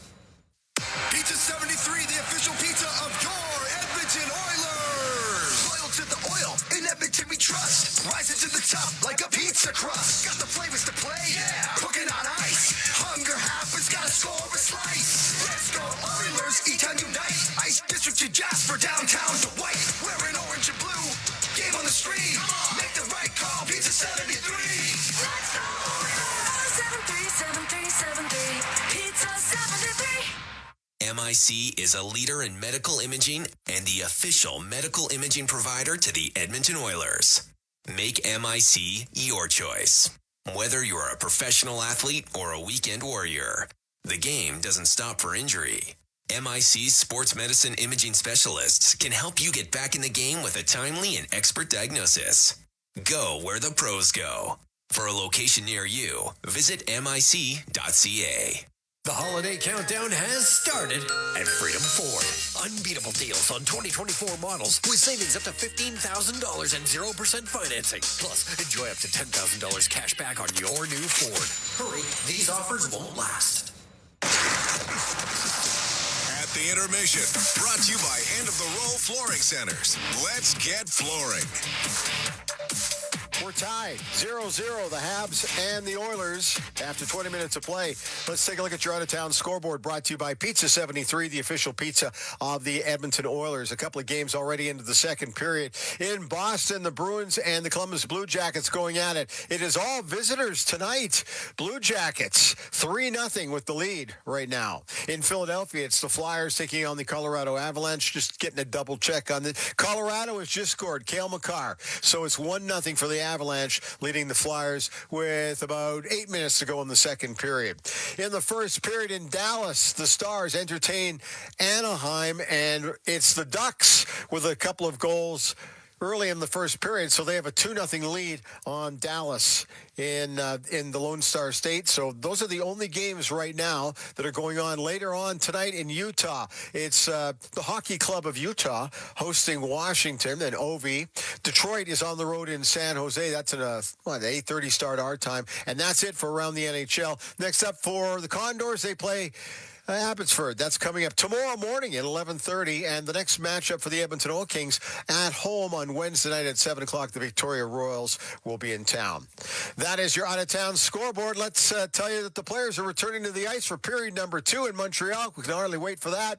At the intermission is brought to you by End of the Roll Flooring Centers. Let's get flooring. This is your Ford Dealers NHL Hockey on the Oilers Radio Network. Rogers is Canada's fastest and most reliable internet. We're made for oil Oilers fans. You can stream Brown's scoring down in the basement. And there it is! Watch Leon light the lamp in the living room. Spectacular! Connor scoring in all corners of the house. And Nurse notching a game winner in the nursery. Very quietly, of course. Rogers, proud partner and fan of your Edmonton Oilers. Edmonton comes all the way back! For 2 weeks only, it's Black Friday savings at End of the Roll Flooring Centers. Save on laminate, luxury vinyl planks, loose lay, click flooring, hardwood, carpet, and more. Use our visualizer at endoftheroll.com to see it yourself. Plus, you could win your mortgage payments for a whole year. Terms and conditions apply. Maximum value of $25,000. Visit endoftheroll.com for details. Our Black Friday sale 2 weeks only at End of the Roll Flooring Centers. 12870 St. Albert Trail and now open at 580 Parsons Road Southwest. Hockey season is back. And so are the deals at Boston Pizza. Cheer on your team while ordering off their game day menu or come in and see what great promotions they have going on. At Boston Pizza, they always have something craveable for you to enjoy.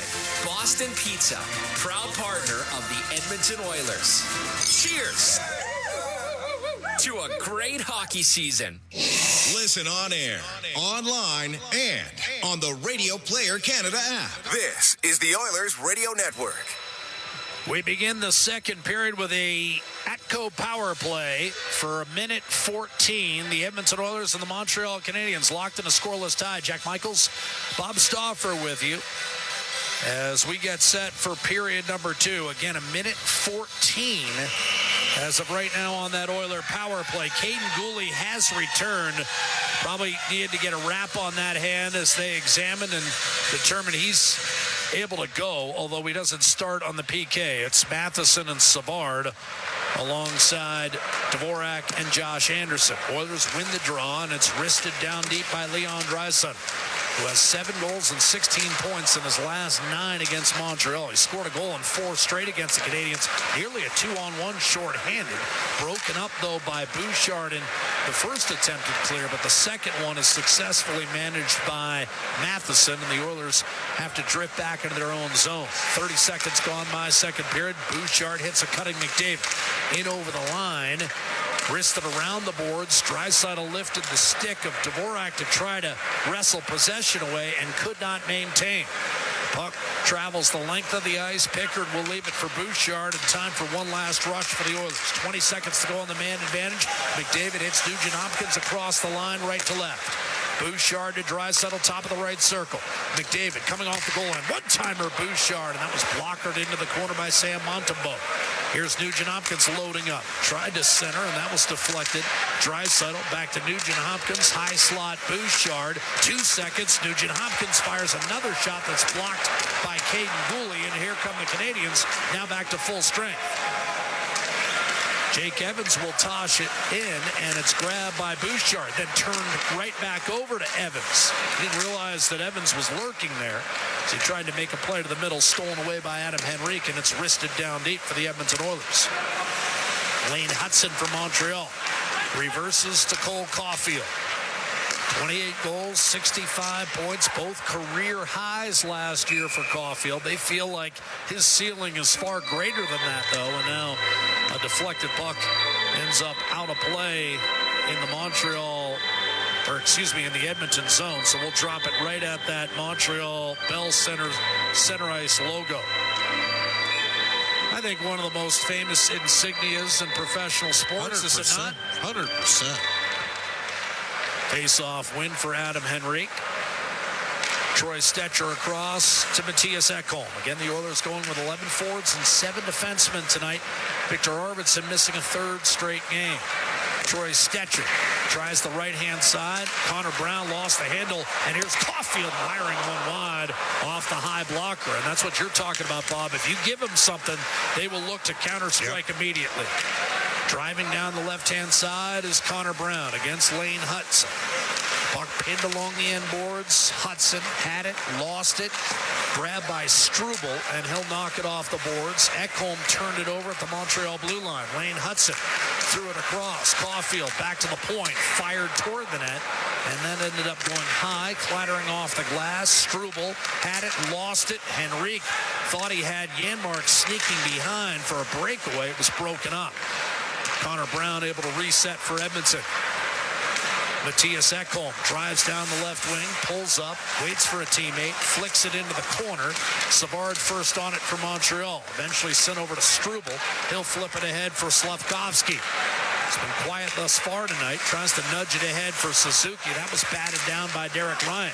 Slavkovsky then got absolutely belted, filled in by Emberson.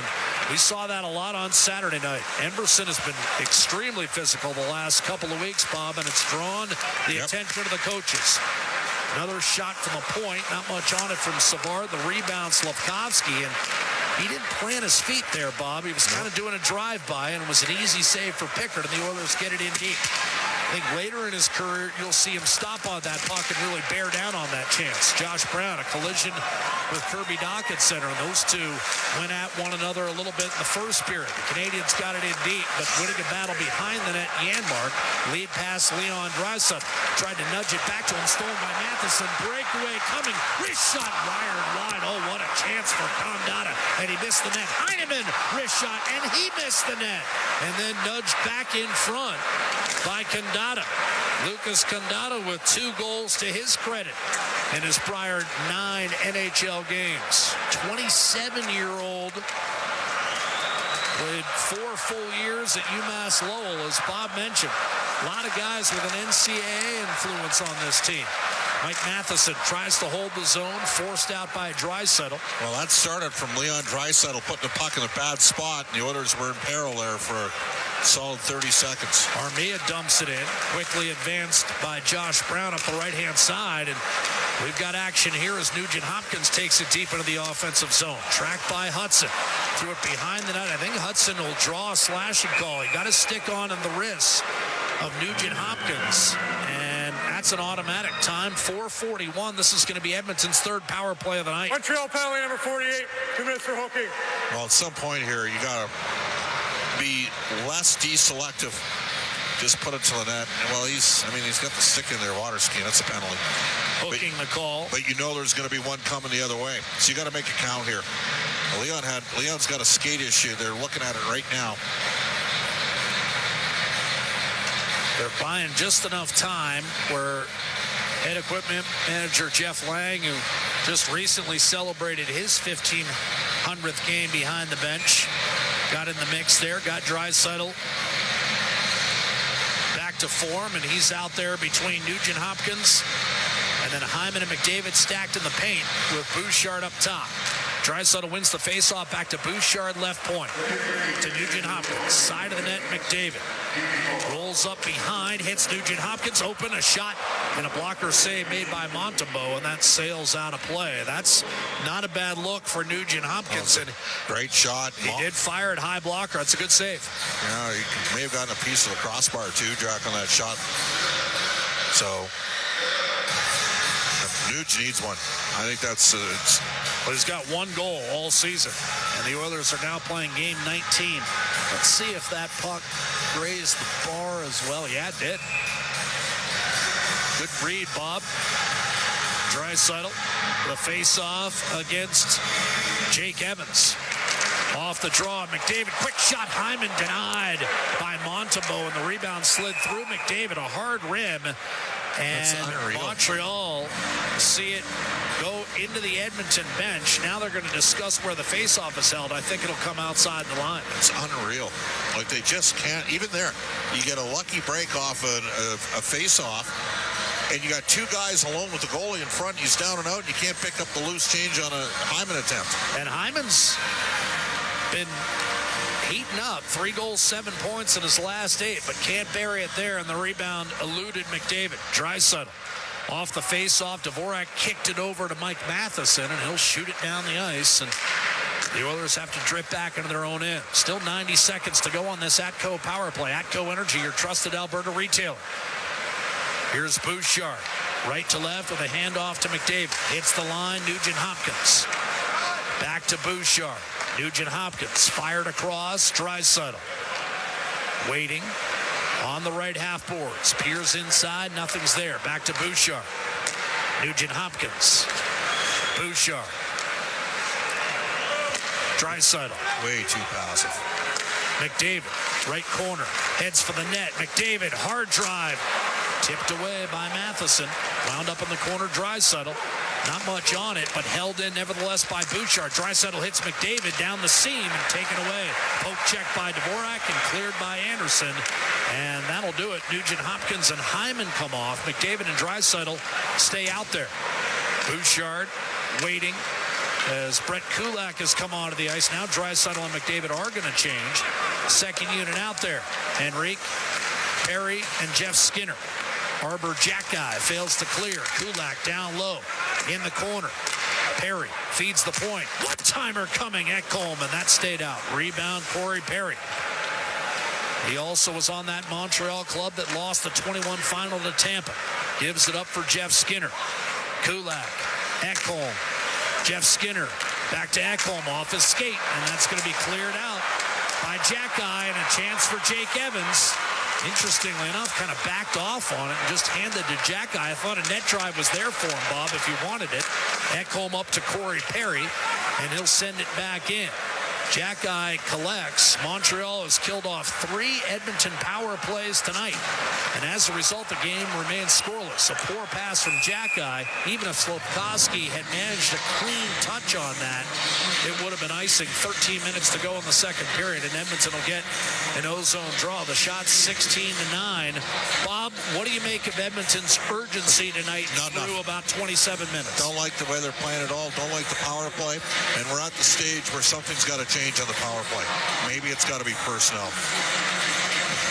Derek Ryan beaten off the face-off by Suzuki.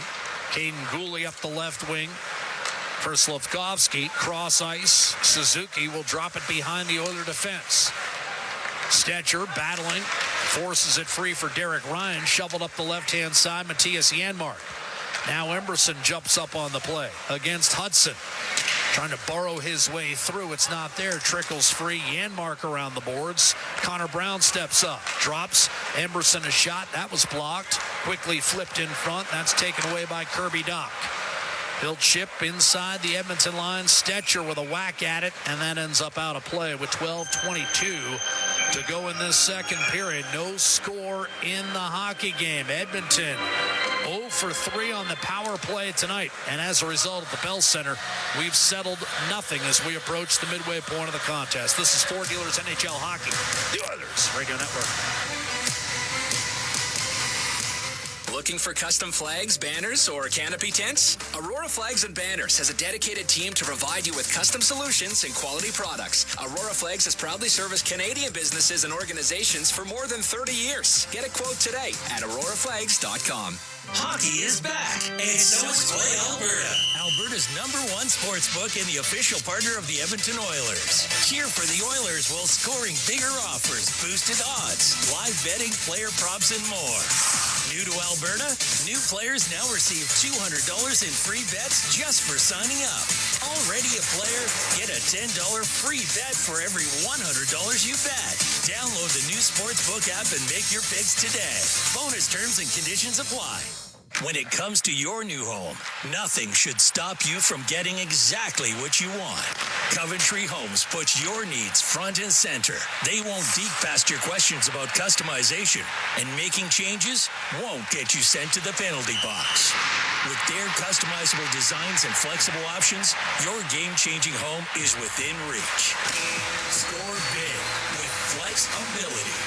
By Coventry Homes, the official builder of the Edmonton Oilers. Looking for custom flags, banners, or canopy tents? Aurora Flags and Banners has a dedicated team to provide you with custom solutions and quality products. Aurora Flags has proudly serviced Canadian businesses and organizations for more than 30 years. Get a quote today at auroraflags.com. All games, all seasons. You're listening to the Oilers Radio Network. Oilers hockey fights cancer. Mega 50-50 is back. Play now to be entered to win a Ford Bronco, $1,000 red tag travel voucher, and multiple cash prizes. Right now, the jackpot's sitting at $414,000, supporting the Alberta Cancer Foundation. Jack Michaels, Bob Stauffer with you. Nearly midway through this game, and there's no score. Edmonton, Montreal, face-off win for Derek Ryan. Jeff Skinner to Travis Dermott up the right-hand side, and Ryan eventually able to slug it down low. Oilers suffered their first blemish when scoring 3 goals in a game on Saturday in that 4-3 loss to Toronto in overtime. First time all year the Oilers had gotten 3 and lost. Up the right-hand side, Jake Evans. Lead pass left wing, Cole Caulfield. Montreal looking to break through because they haven't won when they don't get the first goal yet this year. Cole Caulfield shovels it back in the offensive zone. There's a shot by Hudson. Juicy rebound issued by Pickard, but a save made nonetheless on the rebound against Newhook down low, and it's cleared out. Savard at center. Rink wide to Newhook, and then when he tried to shoot it in, it went off Brown's stick and sailed out of play. I'm not sure Pickard picked that shot up until it was right on him.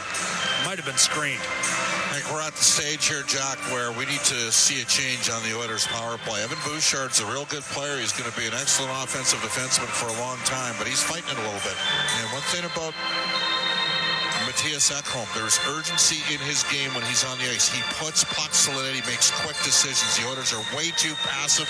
They're becoming far too predictable. And it's part of the reason why, and you know what, everybody's had a chance to watch their power play over the playoffs the last 3 years. Some teams have figured it out. And I wonder whether or not you contemplate making a couple changes with it.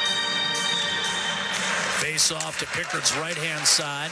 Draw won by Connor Brown. Rolled up the left wing boards and cleared by Matthias Janmark. Gathered by Struble in his own zone. Played up. Heineman from Jackguy. Long distance effort from Armia. No chance. Deflected into the corner. Bendata finishes his check and now battles in the corner with Heineman, who works it free for Jaden Struble. Checked immediately by Connor Brown. He put it behind the net, and Janmark will scramble over to make a play on it. Heineman now wrapped up with Troy Stetcher, eventually taken and centered for Armia. Broken up, and Janmark will lay it off for Connor Brown. The Oilers crisscross across the line. Jaden Struble checked against the boards. You've got a loose puck in the corner. Struble and Jackguy trying to work this free. Janmark in the vicinity. Finally played up on the glass. I thought that hit the netting. They're going to let it go. And Yoel Armia comes up ice. I thought I saw the netting wobble. It did.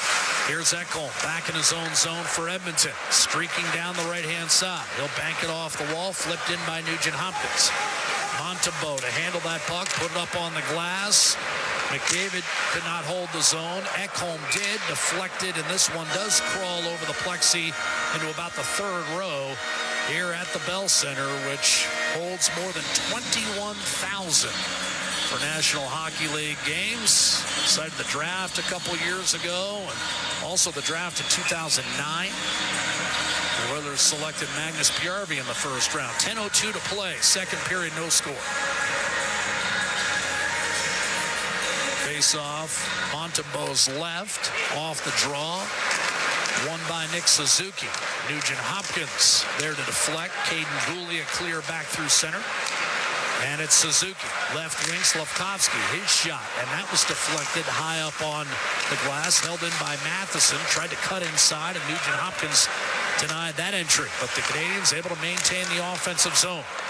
Goalie swung it down low for Kirby Dach. So effective in that 2020 play-in series for the Chicago Blackhawks. But here is pass to Suzuki, broken up, and the Oilers come the other way.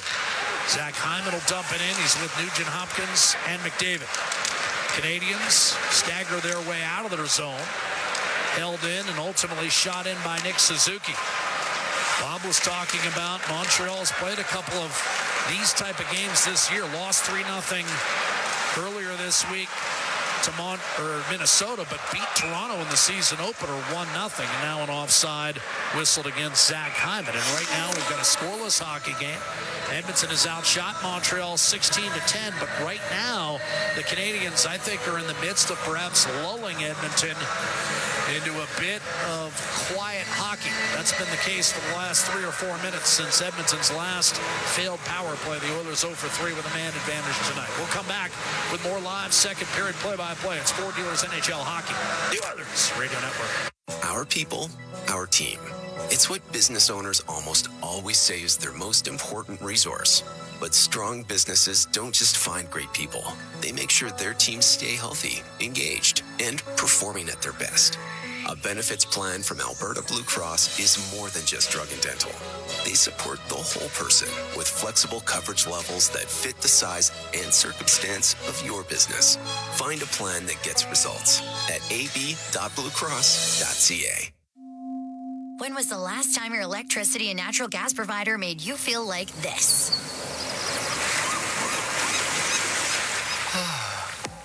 Low rates, no strings attached, year-round perks, and local energy experts who always have your back with Encore by Epcor. Find that carefree energy feeling at encore.epcor.com/carefree. Customers are free to purchase natural gas or electricity services from a retailer of their choice. For a list of retailers, visit ucahelps.alberta.ca or call 310-4822 toll-free.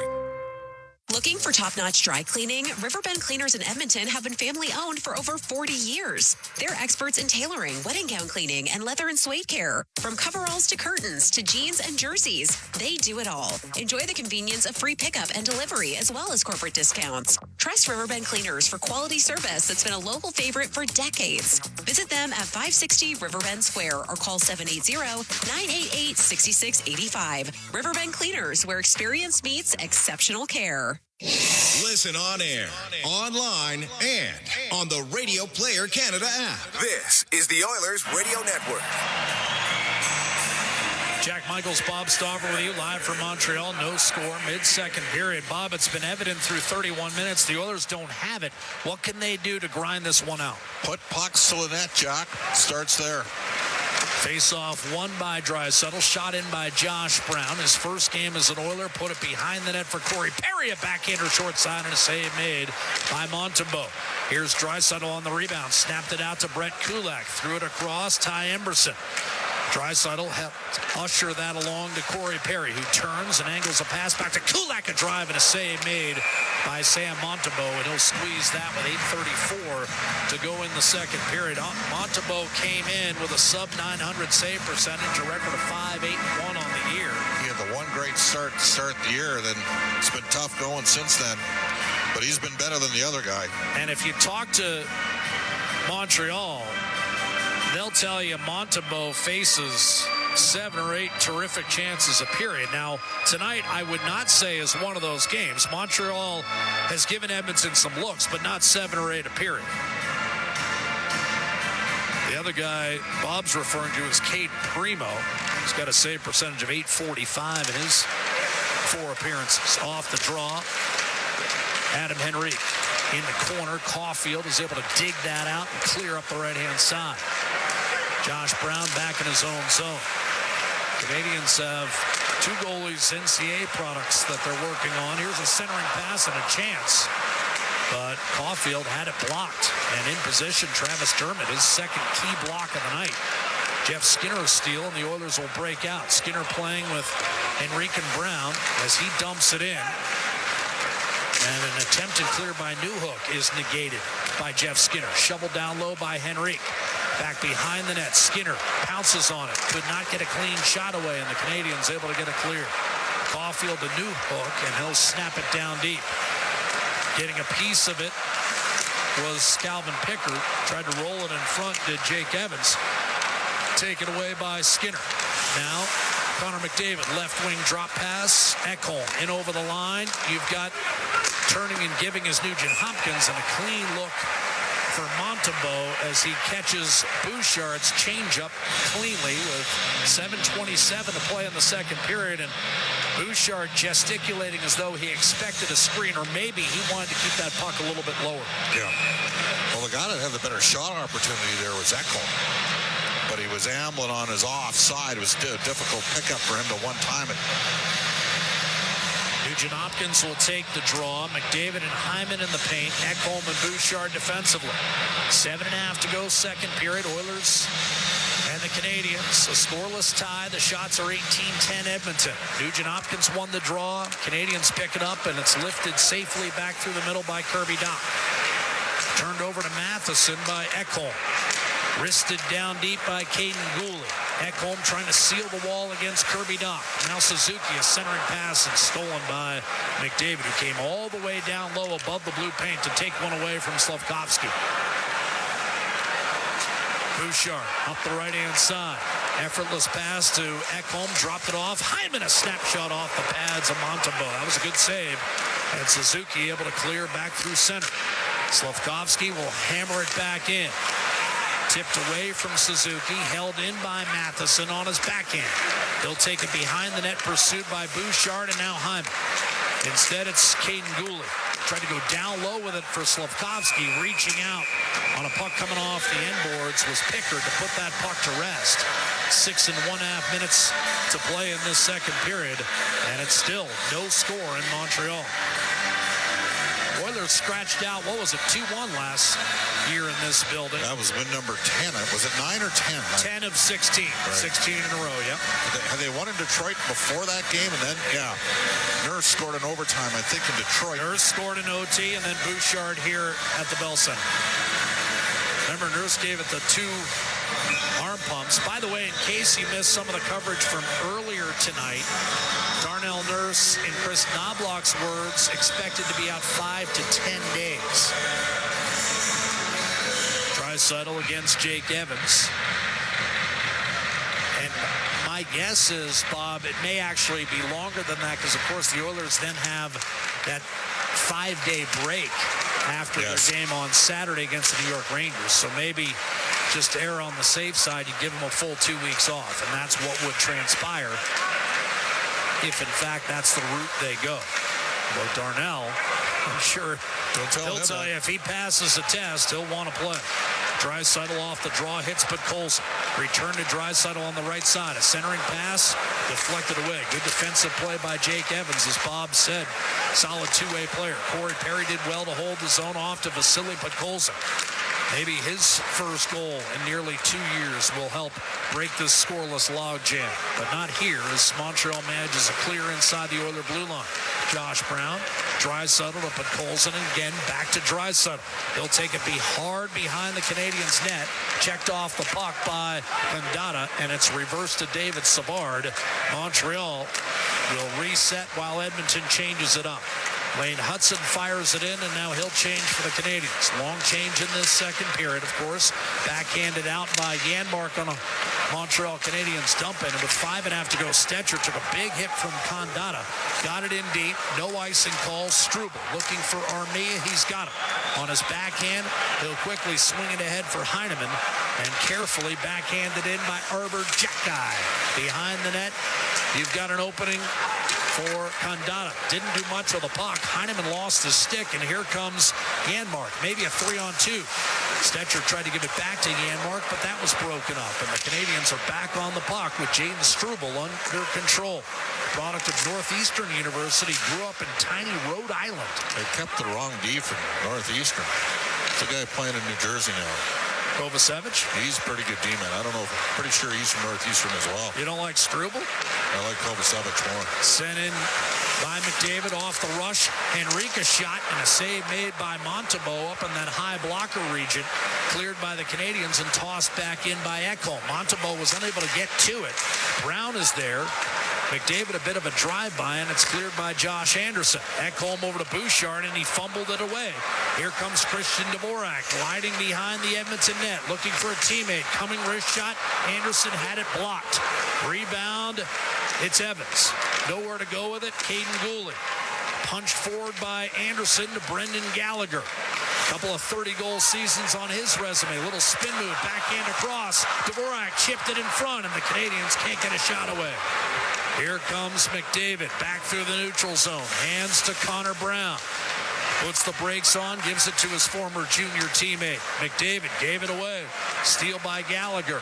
Matheson gave it back to Gallagher. He'll dump it in as both Gallagher and McDavid appear near the end of their shifts. McDavid, exhausted, will come off with 3.5 to go.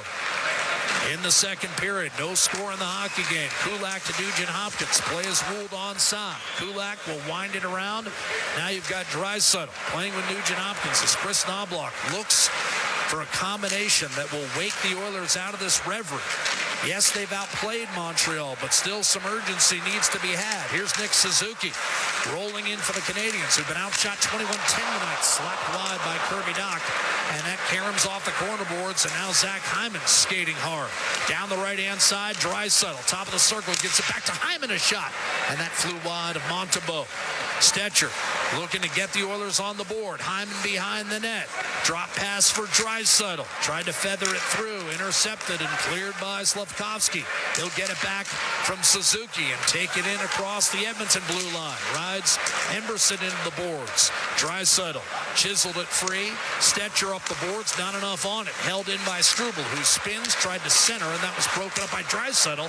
And then it ping-ponged around for a moment before being retrieved by Jake Evans. Stetcher stayed strong on his stick and finally pitchforked out of there by Draisaitl. Fielded by Jackeye, the puck trickled off Struble's stick, and now Corey Perry on him. 2:15 to go. Jackeye, lead pass. Caulfield, play is onside. Jake Evans lost the handle as he came over the line. Edmonton gave it right back. Kulak turned it over at center. Snapped in by Jackeye. Around the boards, Kulak able to reverse to Josh Brown. Comes up with a puck, tried to give it back to Kulak. That's a turnover. And Montreal on the puck. Newhook to Matheson. Up top, Caden Goalie let a shot fly that was blocked by Corey Perry. Rebound, blasted by Matheson. Blocked shot, made successfully by Podkolzin. Newhook won a battle, sets up Goalie. Wrist shot and save, Calvin Pickard. First time he's actually seen a puck in a while. That's just the third shot for Montreal in this period. But despite that, it remains a scoreless tie. The Oilers a plus 10 on the shot clock, but nothing's been settled on the scoreboard through nearly 38 and a half minutes. 1:39 to go, period 2. This is Ford Dealers NHL Hockey, the Oilers Radio Network. Sobeys and Safeway Liquor are stocked with spirits, wine, and beer for all your get-togethers. So, whether you're celebrating the holiday season or hockey season, check out Sobeys and Safeway Liquor, proud partners and fans of the Edmonton Oilers. Hey, Paul Brandt here. You know what I'm a fan of? Alberta. The wide open spaces, the highways and byways, and a rugged, beautiful terrain that I'm proud to call home. Maybe that's why I'm also a fan of my Ford F-150. It's tough, capable, and smart, which makes it a natural fit for roads like these. So if it's a new truck you're looking for, look no further than the truck Albertans love to drive, F-150. Head into your Alberta Ford dealer and tell them PB sent you. Help turn off hesitation, turn off doubt, turn off fears. The YMCA is a charity that helps people turn off whatever's holding them back so they can let their potential shine. With your support, you can help us turn on confidence, connections, and possibilities. Whether it's supporting families, building life skills, or fostering well-being, the YMCA offers a wide range of programs that empower people to shine their brightest. Visit our website to see how you can help today.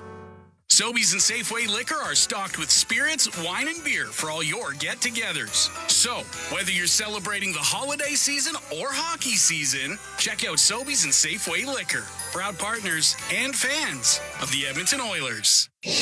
All games, all seasons. You're listening to the Oilers Radio Network. Minute 39 to go in the second period. Edmonton and Montreal, no score at the Bell Center. Oilers, front end of a back-to-back. They'll play Ottawa tomorrow. Bob and I will have it for you. 5 o'clock drive time face-off right here on 880 Ched and the Oilers Radio Network. TuneIn Radio, iHeartRadio, and the Radio Player Canada app. Off the draw, whistling wrister coming from Goalie. That bounded off Pickard and brought the other way by Derek Ryan. Goalie has matched Montreal's shot total in the last 10 seconds for the first 18 minutes of this period. Slavkovsky brings it the other way, and McDavid ties him up and rides him into the corner. Skinner got it to Ekholm, flipped out by McDavid. The puck settles at center, and it's Connor Brown off to Evan Bouchard. Wound around the boards. McDavid put it behind the net. Here's Connor Brown peering inside. Out to Ekholm. Fired across. Bouchard. Now McDavid centering pass. Connor Brown couldn't get there. Jeff Skinner, Brown, and McDavid on the ice. Here's McDavid, top of the right circle. Circling against Kirby Dach. Less than a minute to go. Second period, no score. Ekholm deep in the left circle. Has to reverse. Drift up top for Bouchard. Poke checked away. And here come the Canadians. Slavkovsky to Nick Suzuki.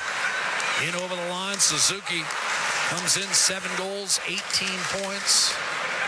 Caulfield, the team leader with 12 goals. Here's a shot redirected in front. Gallagher had his stick down. Matheson threw it toward the net, and Gallagher rewarded him. Montreal breaks through first. 1-0 for the Canadians. Time of the goal, 19:30 in the second period. And those are the hands that Brendan Gallagher has shown often in his 13-year career. Yeah, he's a 2-time 30-goal scorer and a 4-time 20-goal scorer.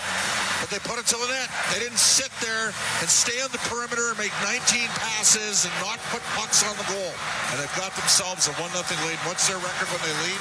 Get the first goal in a game, Jack? 6-2 as compared to 0-8-2 without that first goal. So it's pivotal for Montreal, at least. For Edmonton, it's not as big of a deal. They're a relatively respectable 4-6 when the opposition gets the first goal. Gallagher is 8th from Matheson at 19:30 of the first period. Gallagher, a high slot tip. I might have misspoke there, a second period. And they're putting a half second back on the clock. So technically this is going to move to 19:29 of the second period. Gallagher, his 8th from Matheson. Off the draw, Josh Anderson. Heading for the net, defended by Stetcher. Angles off the boards, fired. Here's Thorne, one-timer, and Pickard, a tremendous stop where Gallagher would have had his second goal in 15 seconds. And that may be the save that keeps Edmonton's hopes alive in this hockey game. I'm not saying they couldn't have rallied from 2-0 down, but it would have been deflating. The Canadians dump it back in. Draisaitl will protect, and now we've reached the end of the period. The Canadians had just 2 shots in the first 18 minutes of that second period, but Matheson with a drive from the point that's deflected home by Gallagher, and as a result, it's Montreal that will take a 1-0 lead in the dressing room. And here's more numbers for you, Bob. When the Canadians trail after 2 periods, they're 0-8. When they lead after 2 periods, they're 6-0. Edmonton's going to have to break through. Yep. Well, that does not bode well for the Oilers. But that's a big save by Pickard on Gallagher there, though. It is, but no urgency from this team. On the power play, you have 3 power play looks. You had one that went halfway through the end of the first into the early second period. No urgency at all. And the definition of insanity is doing the same thing over and over again and expecting it to change. Well, guess what? Time for a change, because right now... Are you talking the power play, Bob? Yes, I'm talking Bouchard off and Ekholm on the power play. You start there, and if you have to move another, if you have to swing another piece off that power play, maybe you do. It should be a privilege to play the power play. You got to be sharp. You got to be on it. And right now, there's no urgency. And there's a defenseman that likes to play the game under control, but he's not going. He's not feeling it. He's not getting pucks through. They're not finding him at the right times. When Ekholm comes on the power play like he did against Vancouver, puts it right to the net, boom, there's chances there. Take a look at how the Canadians scored. 30 seconds left in the period. Matheson fires one towards the goal. Gallagher gets a stick on it. Well, that's the key. Got to be in the slot to get a stick on it. That was a beautiful deflection. This is no chance. This is a 30th place team in the league that you're playing with the worst defensive team, and you don't have a goal through 2 periods. You're supposed to be a top offensive team, and I know, hasn't been there yet for the first 18 games. No, it hasn't. No, it has not been there for the first 18 games, and you wonder whether or not just maybe a little too many. You can sit there. They have been playing quicker. And the 5-on-5, as you pointed out earlier, Bob, the 5-on-5 metrics speaking looks terrific. Yes, hasn't translated, but their special teams not, you know what? I mean, they're dead last in the PK, and they're in the 20s in the power play, and they're going to drop after this game unless they get another chance here.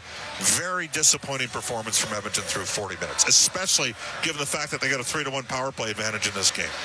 Well, that's the key. It's through 40 minutes. Twice already this season, Edmonton has rallied when trailing after 2 periods, a record of 2-5 under those circumstances. Again, Montreal, partly due to Montembeault, has closed out all 6 opponents in which it's led after 2. And they lead as a result of Gallagher's high slot tip in, his 8th from Matheson at 19:29 of the second period. That's the only goal of the hockey game.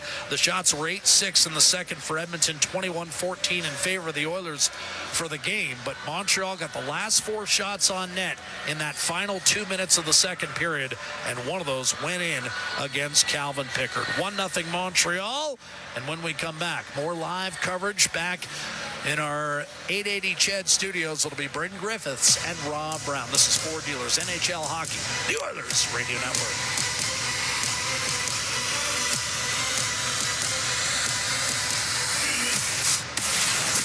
Blue-collar work deserves big dollar perks. Get a heavy wallet with Heavy Metal Equipment and Rentals. Heavy Metal Equipment and Rentals is hiring heavy equipment technicians, maintenance supervisors, PM servicemen, maintenance coordinators, and pretty much every other position that makes Alberta go. We help move the earth that makes Alberta grow. So why not work for a company that makes your bank account grow too?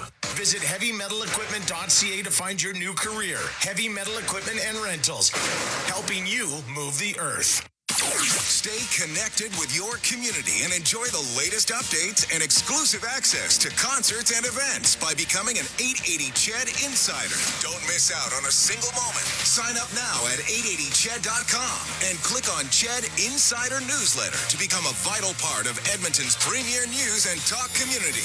880 Ched, Edmonton's news, today's talk, where Edmonton stays informed and entertained today and every day.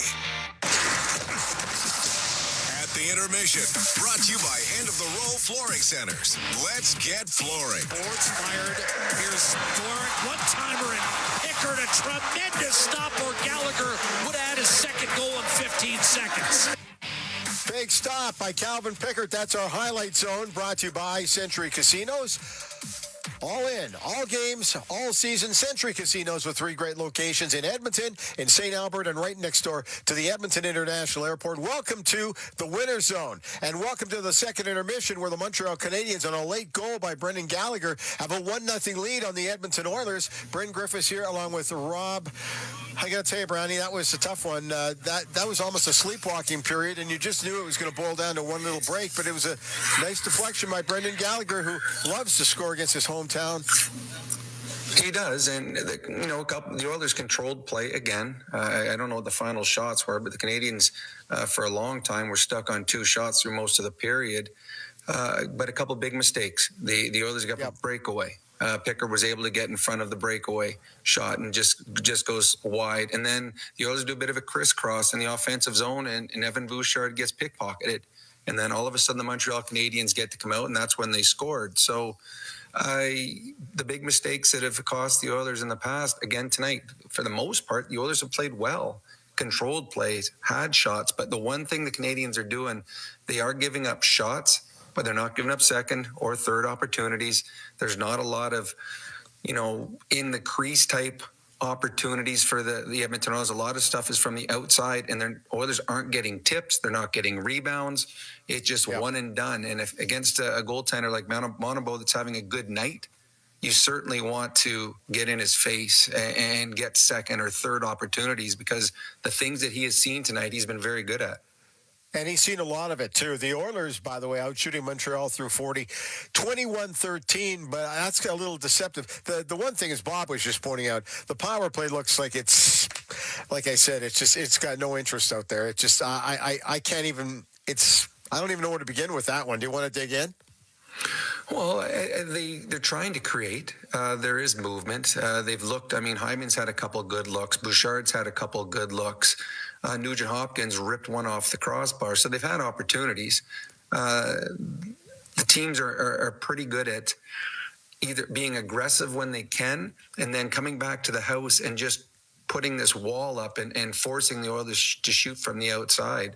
They're not giving them the easy opportunities. So when you do that, you've got to get pucks on net. And I think Evan Bouchard has been set up a number two. They're making a very conscious effort to get a shot from the point, which is good, but that shot's got to get through. It's got to get on net.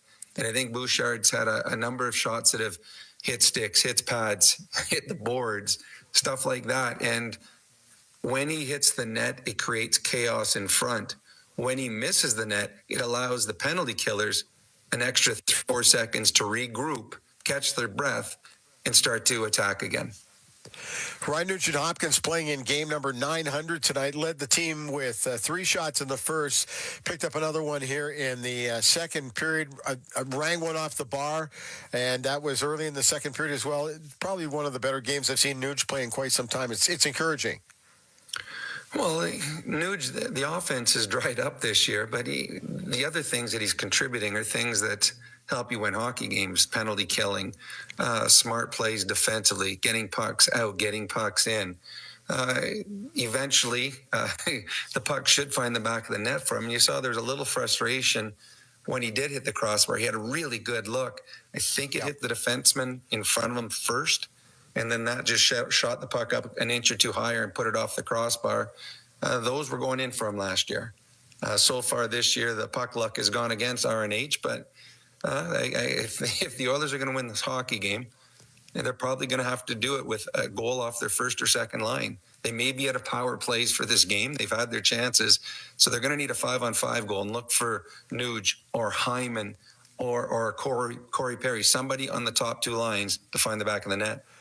Zach Hyman also with 4 shots on goal so far through 2 periods as well. And Oilers on the power play 0 for 3. Okay, Brownie, thanks. We'll talk to you coming up after the game. Looking forward to it. The Montreal Canadiens leading the Oilers 1-0 after 2 periods of play. We'll come back. We'll take a look at your out-of-town scoreboard in a couple moments, but we're going to take a break.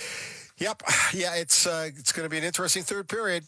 At the Intermission is brought to you by End of the Row Flooring Centers. Let's get flooring. We're coming back with more on your Ford dealers, NHL hockey, and the Oilers Radio Network. Weather forecast? Ugh. Savings forecast? Cha-ching. Save up to $225 on a set of 4 select tires, plus a bonus $50 off any service of $150 at Fountain Tire until December 14th. Restrictions apply. Fountain Tire. We're on this road together. Do you have tickets to an upcoming event at Rogers Place that you can't attend? Donate your tickets to the Edmonton Oilers Community Foundation Seats for Kids program, presented by Eagle Builders. Seats for Kids provides unused game tickets for charities, allowing children and families to enjoy hockey at Rogers Place. And for many, a once-in-a-lifetime opportunity. To be a part of the Seats for Kids program presented by Eagle Builders, please email edmonton@kidsupfront.com. That's edmonton@kidsupfront.com. Celebrating 70 years in the signage industry, William Huff Advertising is the most recognized name in the game. An in-house, one-stop shop for all of your design, print, and installation needs. William Huff provides quality graphic solutions for everyone. Here in our City of Champions and throughout the nation, they're the preferred signage partner entrusted by many of the biggest corporations, pro sports teams, and organizations to bring their identity to life. Recognize the name, get in the game. WilliamHuff.com. Weather forecast? Ugh. Savings forecast? Cha-ching. Save up to $225 on a set of 4 select tires, plus a bonus $50 off any service of $150 at Fountain Tire until December 14th. Restrictions apply. Fountain Tire. We're on this road together. This is Global News at the second intermission. I'm Zach Ferguson. An update in the multi-vehicle collision earlier this morning on Highway 1 near Clooney. Police say 1 person has died. The 51-year-old man of Redcliffe was declared dead, with police saying he's the only fatality with no other injuries reported. Traffic was disrupted for over 6 hours. However, the highway has since reopened. The head of the Canadian Federation of Independent Business says a Canada Post strike hasn't just stopped deliveries of holiday gifts. Dan Kelly says many small businesses are stuck waiting for checks and invoices that were sent through the mail. 50,000 workers at the Crown Corporation responsible for ferrying mail went on strike Friday over wages and working conditions. 880 Ched Santa's Anonymous has officially started their campaign. Volunteers are back at Santa's Depot getting all the gifts ready for delivery weekend. 880 Ched Santa's Anonymous organizer Angel Benedict says this year the needs is expected to be greater than ever. I'm Zach Ferguson. Your next scheduled newscast will be after the game on 880 Ched. Tired of skyrocketing energy bills? Switch to clean, affordable power with Horizon Solar.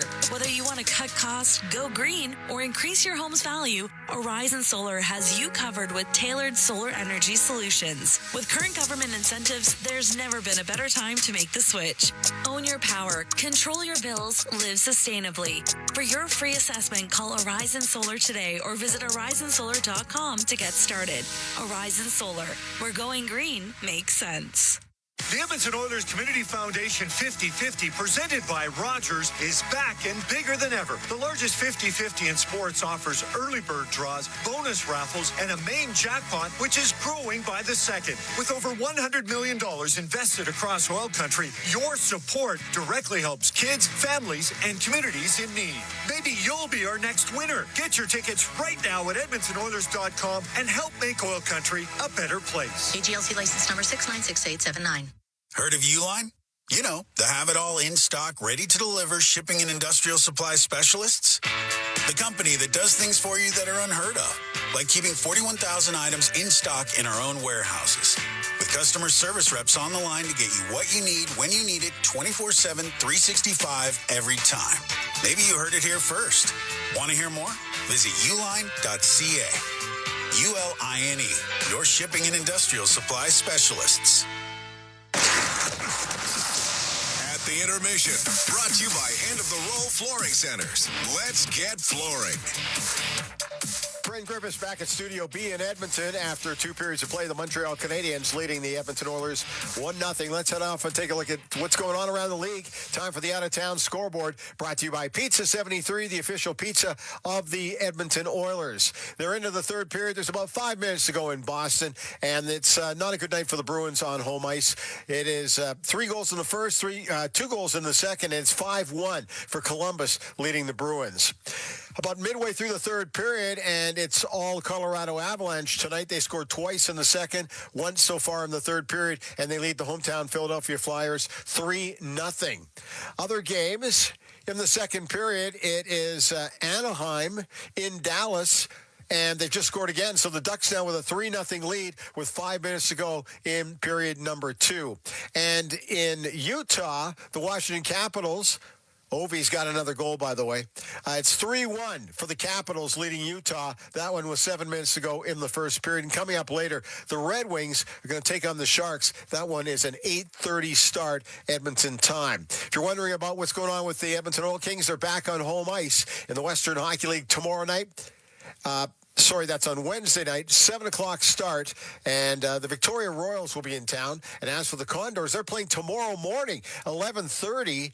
Abbotsford will be taking on the Condors. It's a special event day in Bakersfield, so that's what's going on there. And that is your out-of-town scoreboard, brought to you by Pizza 73, the official pizza of the Edmonton Oilers. Getting all set for period number 3. Players returning to the ice at the Intermission is brought to you by End of the Roll Flooring Centers. Let's get flooring. This is your Ford Dealers NHL Hockey on the Oilers Radio Network.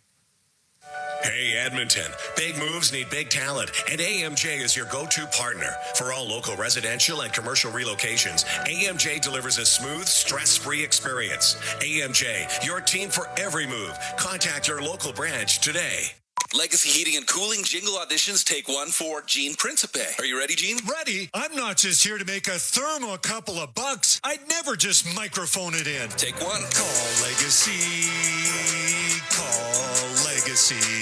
Nice. Boom! I'm a musical genius. Legacy's gonna love this for furnace season. What's not to love? With no interest and no Principe payments for 1 year. Are you always like this? Yep, unlike a furnace, I have no filter. Legacy Heating and Cooling.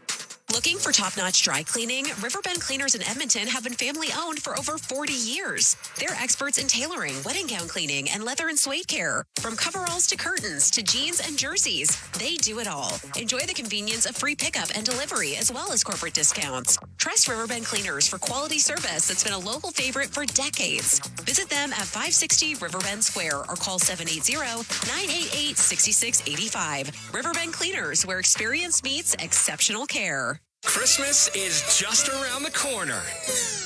And you're already struggling with debt. Working multiple jobs, wondering whether you can buy groceries and pay the utility bill? Please please know there is help for you and your family. If you live in Edmonton, reach out today to 880 CHED Santa's Anonymous and apply for toys for your children. Their smiles will be the best gift you receive this holiday season.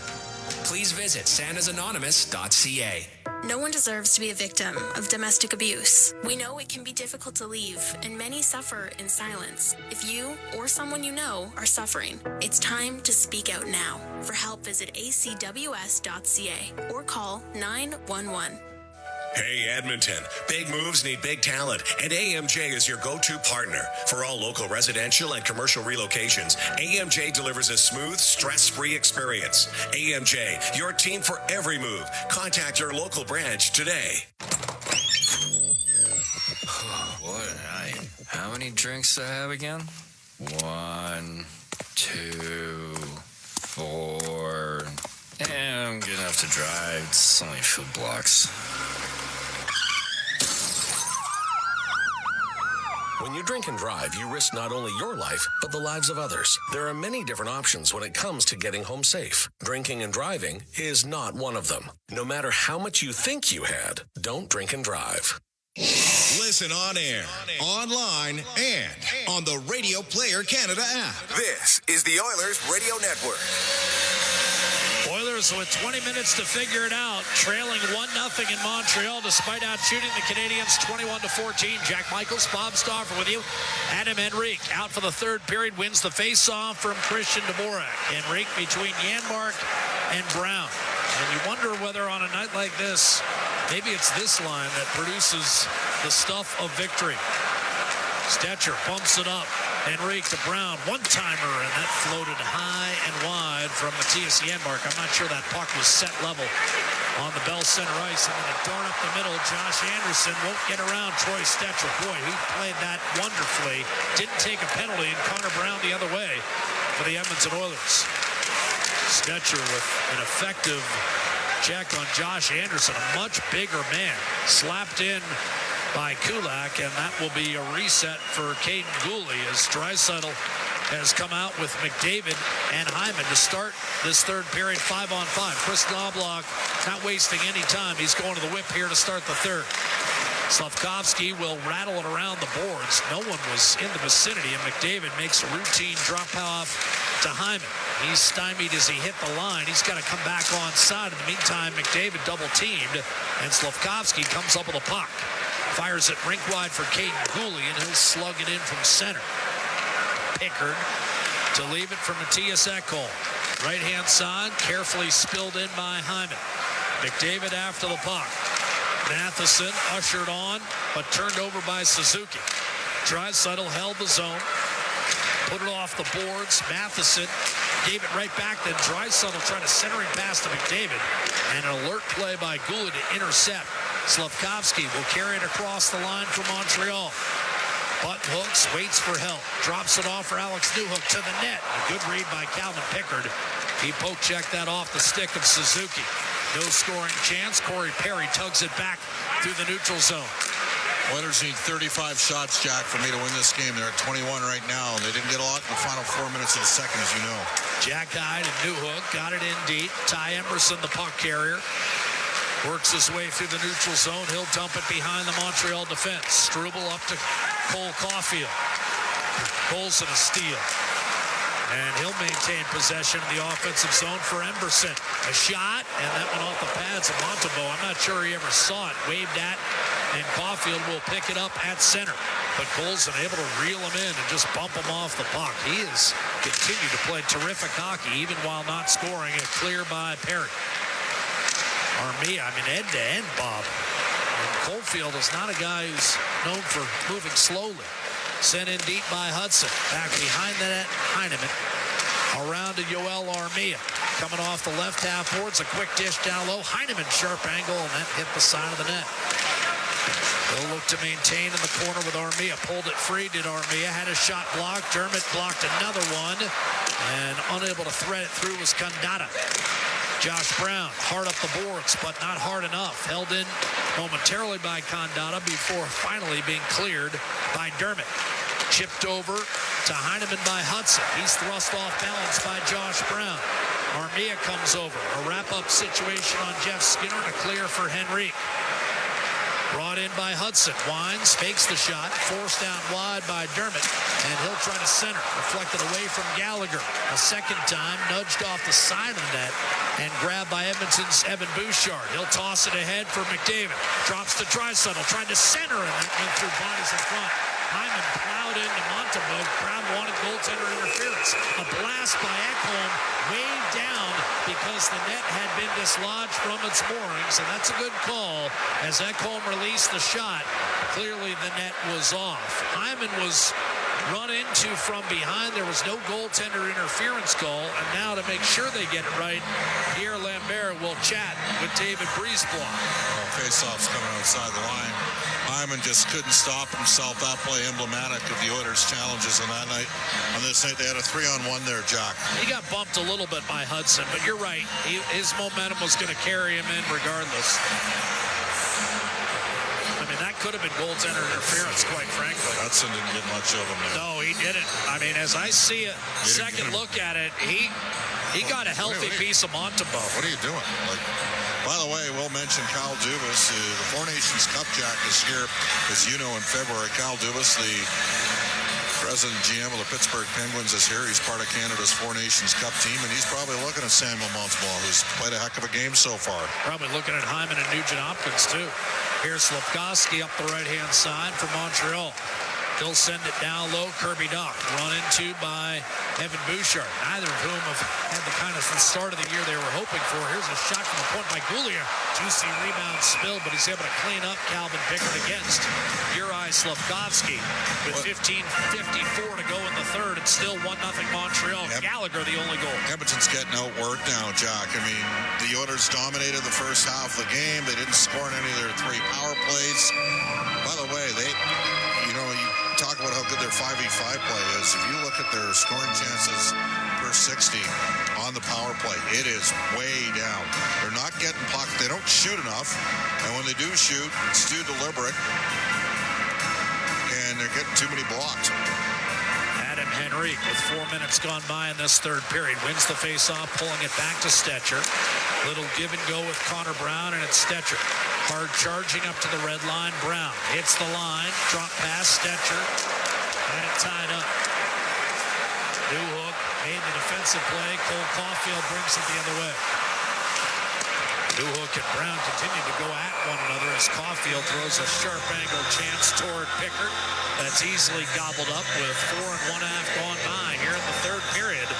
And the score is still 1-0 in favor of the Montreal Canadiens. Nugent-Hopkins now playing with Podkolzin and Perry, with McDavid and Draisaitl having been put together for the start of this third period by Chris Knobloch. Looking for a little instant offense to help Edmonton over the finish line. Oilers, again, Montreal gets the puck in the zone. They put it to the net. Edmonton's sitting there trying to make 4 passes and pass it into the empty net. Data against Nugent-Hopkins. And we'll have to do this one again.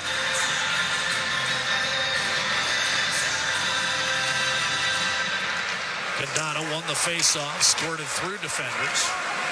And racing after it'll be Lane Hudson. He'll glide back behind his own net before dropping it off. David Savard up the right-hand side, and that was deflected off the glass. They rule it in play. Thought it might have hit the corner glass. Instead, Corey Perry will funnel it back through the middle. Kulak drop pass, Podkolzin forced out wide by David Savard. Podkolzin put it back behind the net for Corey Perry. Return to Podkolzin. Snapped around the boards, Ty Emberson. Across to Kulak. Left point shot, save Montembeault. Rebound, Savard dug in.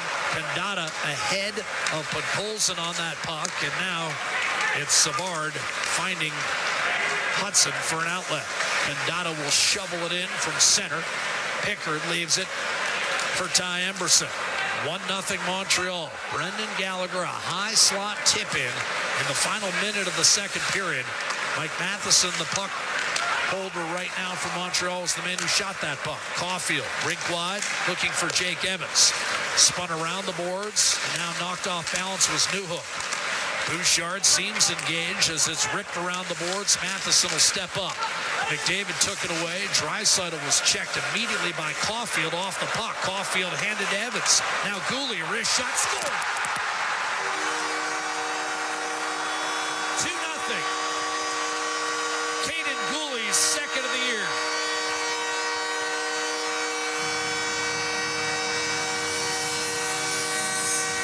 A battle lost started that play, Bob.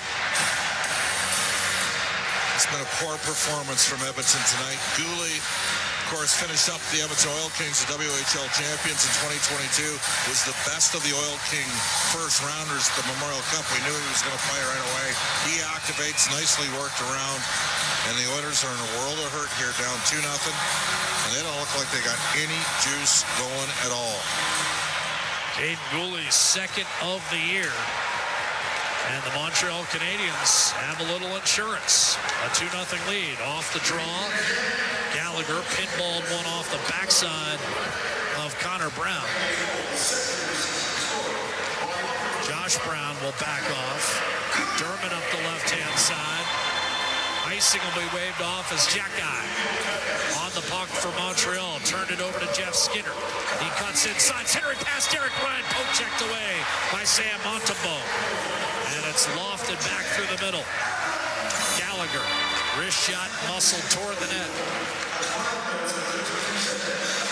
Time of the goal, 5:52. Caulfield and Evans with the helpers on Goalie's second. Jeff Skinner brings it out of the zone, turned it over. Josh Anderson flips it right back in. And Edmonton's 20 minutes to live is down to 13. Josh Brown. Troy Stetcher angled one up for Corey Perry. Suzuki came over, took the puck from him. A hit on Kirby Dock, and then from behind, Suzuki belted Stetcher. Kulak with Dock pressuring. We'll leave it for Podkolzin. Up the middle of the ice, Kulak. Podkolzin down the seam, gives it up. Perry, snapshot blocked. And the rebound cleared outside the zone. Back to collect. A little handoff to Kulak from Troy Stetcher. Rink wide to Corey Perry. He'll bump it off the boards, right side, looking for Nugent Hopkins, and Podkolzin down low. Podkolzin coming off the left corner boards, trying to feed the point, but that had been vacated by Kulak, and off the miscommunication, the puck travels the length of the ice. Stetcher a full 200 feet away as Edmonton completes a line change. McDavid, Draisaitl, and Hyman over the boards. 12 minutes, 10 seconds to play. Montreal 2, Edmonton nothing. Bouchard and Draisaitl taken off his feet as he hit the Canadiens line. Clean play, and here comes Montreal. Mike Matheson over the line. Snapshot steered to the corner by Calvin Pickard. The Canadiens did not keep the puck in, and it's Draisaitl looking for Hyman. Poke checked away and curled back to Caulfield. One-on-one with Bouchard back defensively. Caulfield spins, tried to center, and that was broken up by McDavid. And that might put Montreal in a bit of trouble, but Draisaitl put it right off the body. Caulfield's able to recover and fling it back in. And that's the story of the night. Whenever Montreal does make a mistake, Edmonton can't find open ice. Here's McDavid to Draisaitl on his backhand. Button hooks and feeds the point. Drive by Bouchard, well high, up on the glass, and the Canadiens are able to flick it back through center. Yoel Armia finding Kandata, reeled in from behind by Matthias Janmark. He'll get it in deep, and then got hammered by Ekholm. Bodies strewn all over the ice. Finally coming free with it is Armia. Looks at the point, and then eventually turns and fires. That was deflected and sitting at the side of the net. Heineman had his stick lifted by Bouchard, or it may have been 3-0. Stepping up, Arbor Jacky. He'll put it down low. Heineman let it go through for Jaden Struble. He'll shovel it down low. Backhanded around the boards. Janmark belted hard by Heineman. Jacky. He'll pump it back behind the net. Ekholm will turn, rifle one down the middle. Here's Jeff Skinner, one-on-one with Struble. A backhander and a tough save made by goaltender Sam Montembeault. Nope. Mind that read from Skinner. Here's the lead pass, Anderson. He was going to get reeled in. You might as well get a shot away. You did. And it was a good one. But you're not beating Montembeault. Anderson snapped across by Christian Dvorak. He's been banged up the last several years. Hasn't played 70 games since 2019 when he was still in Arizona. Dvorak able to clog up. Edmonton trying to get it out. Dermott has trouble. Dvorak wristed it down deep. Pickard turned it over. The steal, the shot, deflected away by Dvorak. Then he tried to center. Savard put it on the tape of Lane Hudson. A tough pass, and that's off the skate of Dvorak. And Montreal's going to have to back off here as it's flipped out by Henry. Rink wide, Hudson off to Slavkovsky. Wrist shot, glove save made by Pickard. Another good one off the rush against Slavkovsky, who can fill the net and wins a battle. Free it up for Hudson down the high slot. Perry. Crowd thought Perry was guilty of a hold. None was forthcoming. Out to the point, Savard. One-timer, Hudson, and that was bumped away by Pickard. Back to Savard again. Wrist shot, and that hit bodies in front. Slavkovsky, and he's tripped up. Kulak, that's well earned by Montreal as far as the power play. Canadians working awfully hard, and with 9:08 to go, they'll get a power play hooking Brett Kulak. Time of the penalty, 10:52. And when we return, the Canadians will look for real separation here. They're on top by a score of 2-0 as Kulak trudges to the penalty box. This is Ford Dealers NHL Hockey, the Oilers Radio Network. Today you can score at A&W. Enjoy a juicy grass-fed beef mama burger and fries for only $5. Available in-store or on the A&W mobile app at participating locations in OilCountry. This fantastic deal is available all day today at A&W. Hey, Paul Brandt here. As a musician, I'm drawn to the sounds of this great province. Whether it's the wind blowing down the Rockies, the rustling of grass across the prairie, or the sweet sound of a Ford Super Duty, it's all music to my ears. Speaking of Super Duty, with heavy-duty performance that's built for getting the job done right, it's no wonder this truck has Albertans singing its praises. The 2024 Ford Super Duty is available now at your Alberta Ford dealer. Just head on in today and tell them PB sent you. Think you can't go back to school because you have a family or a full-time job? Yes, you can! Northern Lakes College provides a supported distance learning environment, offering a guided learning setting that supports you to succeed and provides the flexibility to suit your lifestyle. Explore programs in academic upgrading, business, health, human services, resource technology, university studies, and more, including a wide range of courses available through continuing education. The education you want, the flexibility you deserve. NorthernLakesCollege.ca. Today you can score at A&W. Enjoy a juicy grass-fed beef mama burger and fries for only $5. Available in-store or on the A&W mobile app at participating locations in OilCountry. This fantastic deal is available all day today at A&W. All games, all seasons. You're listening to the Oilers Radio Network. 9:08 to play. Third period. Montreal 2, Edmonton 0. Gallagher a tip in late in the second. Goalie a wrist shot from the left circle here in the third. And the Oilers' 20 minutes to live is down to 9. Nugent Hopkins, Henrique out there for the penalty kill. Montreal power play 0 for 1 tonight. But on the season, a more than respectable 22%. Ekholm out there with Emerson on our Napa Auto Parts penalty kill, and a couple of false starts on this draw. Linesman tonight, Ryan Gibbons and David Brisebois working in conjunction with referees Pierre Lambert and John McIsaac. Front end of a back-to-back. Cam and Bob will have the back end tomorrow in Ottawa. The Senators are a 500 club at 8-1 after a 4-0 shutout loss to Carolina on Saturday.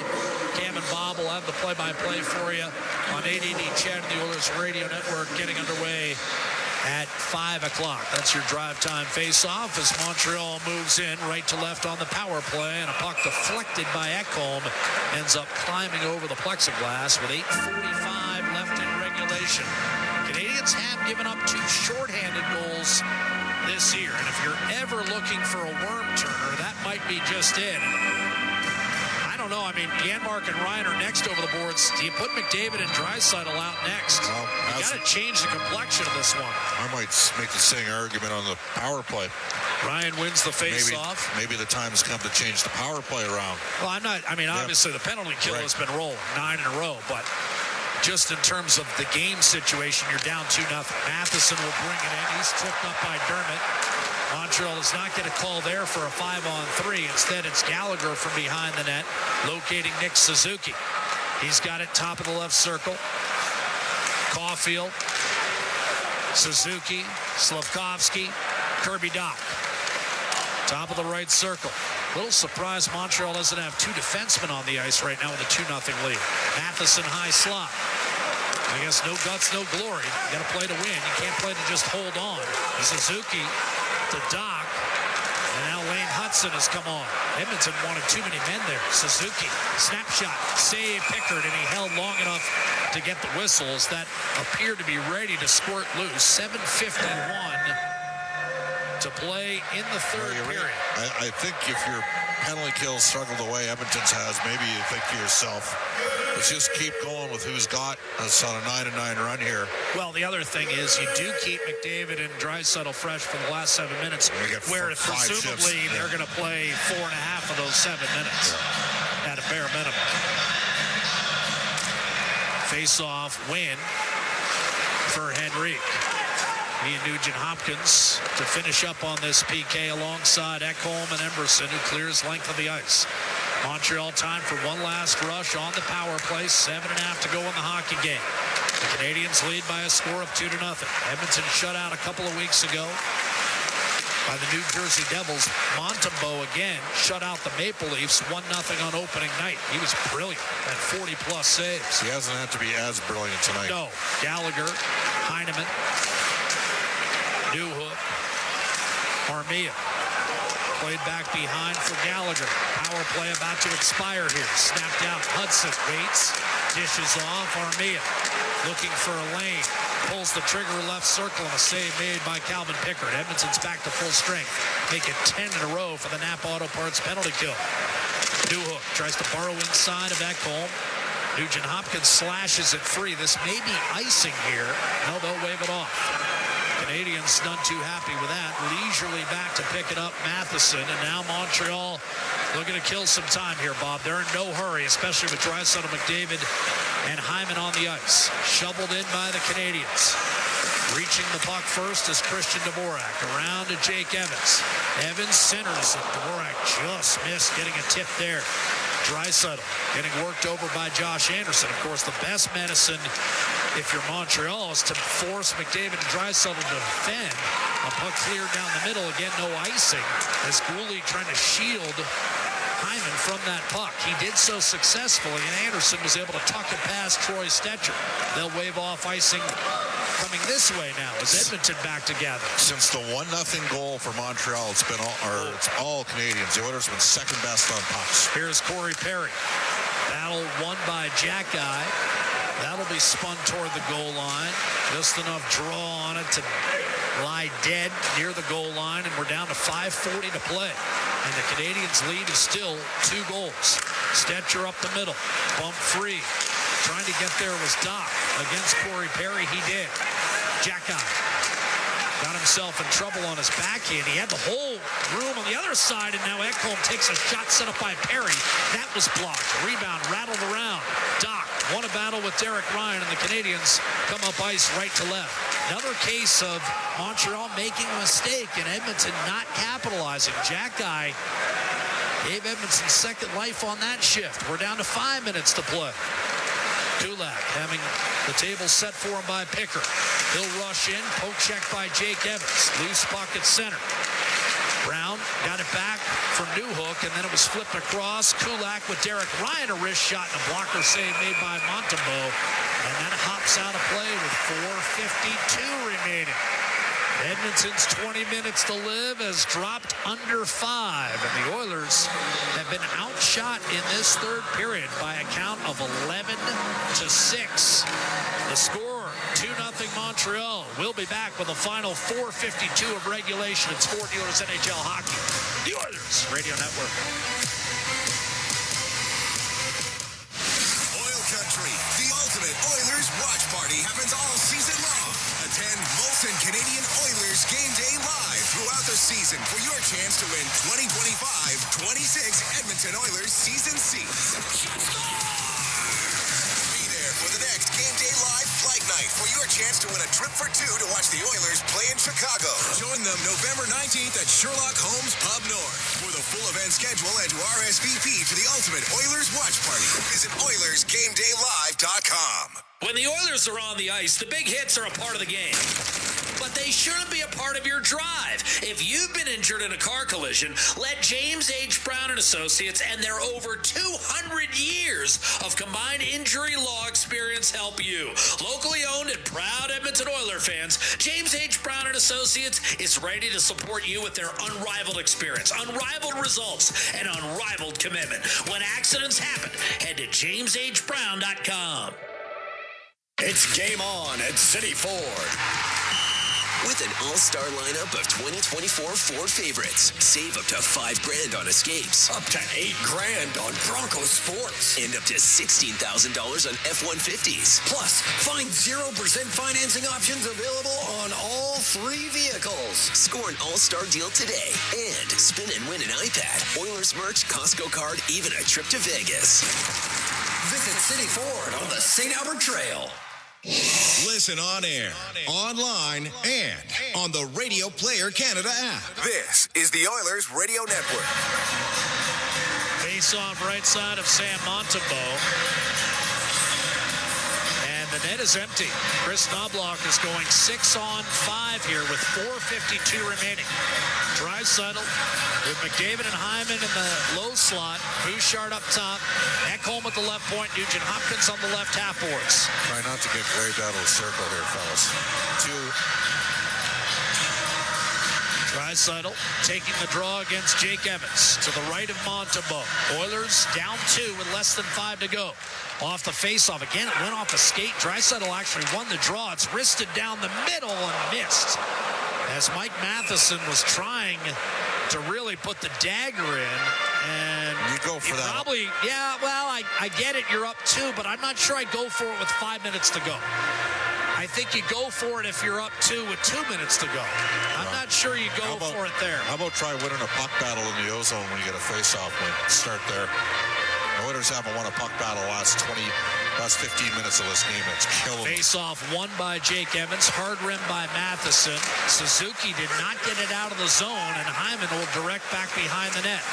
Chance to move it. Goalie up the right-hand side. He hesitated, and it cost him. Draisaitl and McDavid able to gain control. Hyman behind the net for Ryan Nugent-Hopkins. Return to the point for Evan Bouchard. 6-on-5. The net empty. Oilers trail 2-0. Almost 4 minutes remaining. Here's McDavid. A shot. That was blocked by Goalie, who already blocked one off his hand early.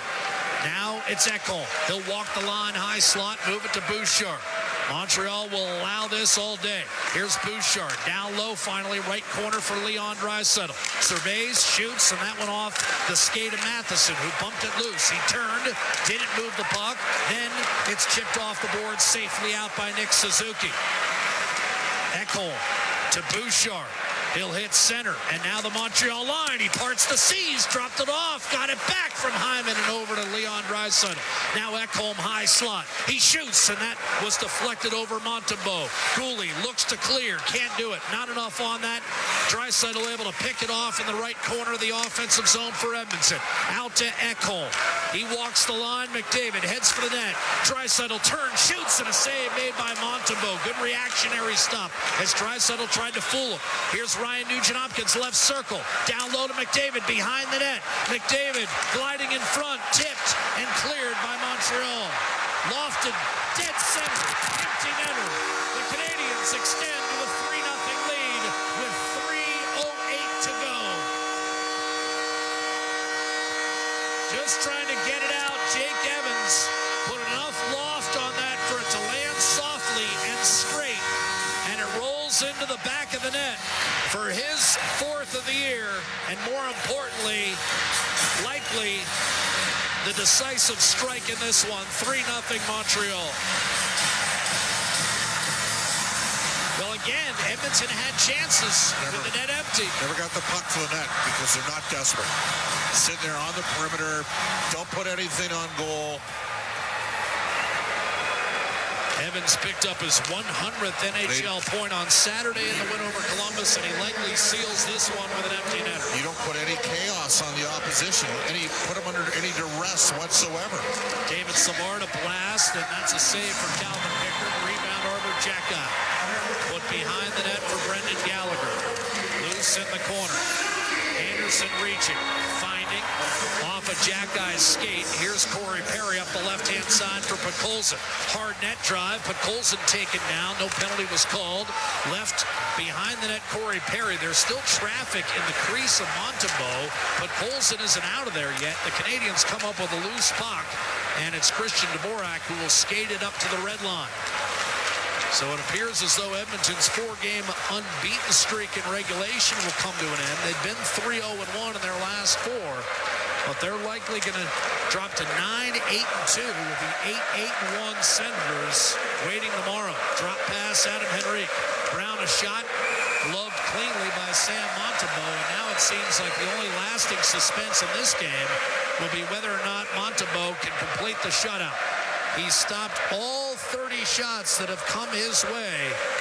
And Jake Evans with an empty netter to put Montreal ahead comfortably. It's 3-0. Montembeault looking for just his 3rd career shutout in 159 games. The second one came in the opener at the expense of the Montreal Maple Leafs. Can he hang on and get the bagel tonight? He stopped 48 on opening night. He stopped 31 tonight. And we'll be right back with the final 2 minutes. The Oilers Radio Network. Sportsnet Plus is your ultimate destination for Oilers games. Stream more matchups than anywhere else. Spectacular! Catch Oilers action all season. Plans starting at $19.99 a month. Subscribe now at sportsnetplus.ca. Experience a game day meal that's second to none. Fanfare with Skip is your all-star lineup of local restaurants this hockey season. Watch Jack Michaels give you the play-by-play on each restaurant's connection to the community and our team. Visit EdmontonOilers.com/skip to watch this month's episode with PM Lounge. Then open your Skip app and tap in an order with exclusive fan access to a deal each game day during the month. Did somebody say Skip? Proud partner of the Edmonton Oilers. Help turn off hesitation, turn off doubt, turn off fears. The YMCA is a charity that helps people turn off whatever's holding them back so they can let their potential shine. With your support, you can help us turn on confidence, connections, and possibilities. Whether it's supporting families, building life skills, or fostering well-being, the YMCA offers a wide range of programs that empower people to shine their brightest. Visit our website to see how you can help today. Sportsnet Plus is your ultimate destination for Oilers games. Stream more matchups than anywhere else. Spectacular! Catch Oilers action all season. Plans starting at $19.99 a month. Subscribe now at sportsnetplus.ca. We're back for the final 2 minutes at Montreal's Bell Center. The score 3-0 Montreal. Evans from Suzuki with the empty netter moments ago to give Edmonton what seemingly looks like an insurmountable 3-0 lead. And there's no McDavid and Draisaitl on the ice. Henrique, they're not going to be Brown, on the and ice. Skinner. I don't expect them either. Flicked up the left-hand side. Heineman will leave it for Joel Armia. Wrist shot off the rush. A save made by Calvin Pickard. Pickard could be a loser for the second straight game in which the Oilers don't get a goal. Oilers shut out 2 weeks ago at home by New Jersey. 3-0. Now that was on the second of a back-to-back. This is the front end of a back-to-back. Ottawa again tomorrow as the Canadians dump it back into the Oilers zone. Well, they play like this tomorrow in Ottawa, they're going to get their butts kicked. Way worse than 3-0. Here's Ty Emberson in from the right-hand side. Josh Norris off to a good start, coming off an injury. Stützle's been good.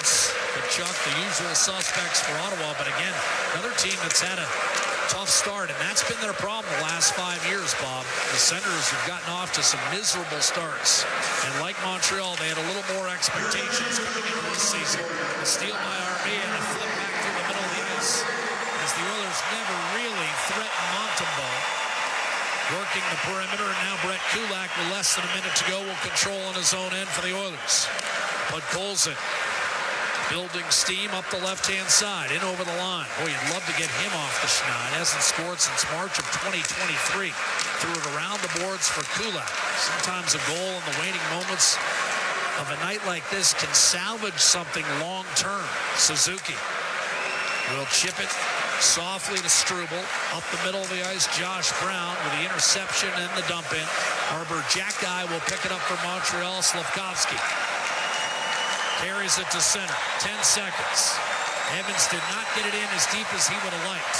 Josh Brown to Kulak. Up the left-hand side, broken up, and now Evans will take it himself and make sure the shutout for Sam Montembeault, who's perfect on officially 30 shots tonight.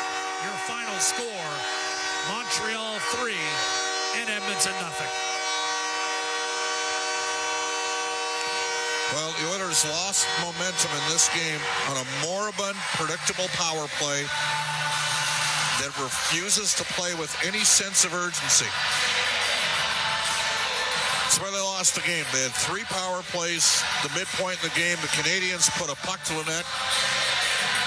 Edmonton refusing to put pucks to the net. When they do shoot, they're not getting through, which has resulted in the Oilers having one of the lowest shot rates in the league in terms of shots per 60 on the power play.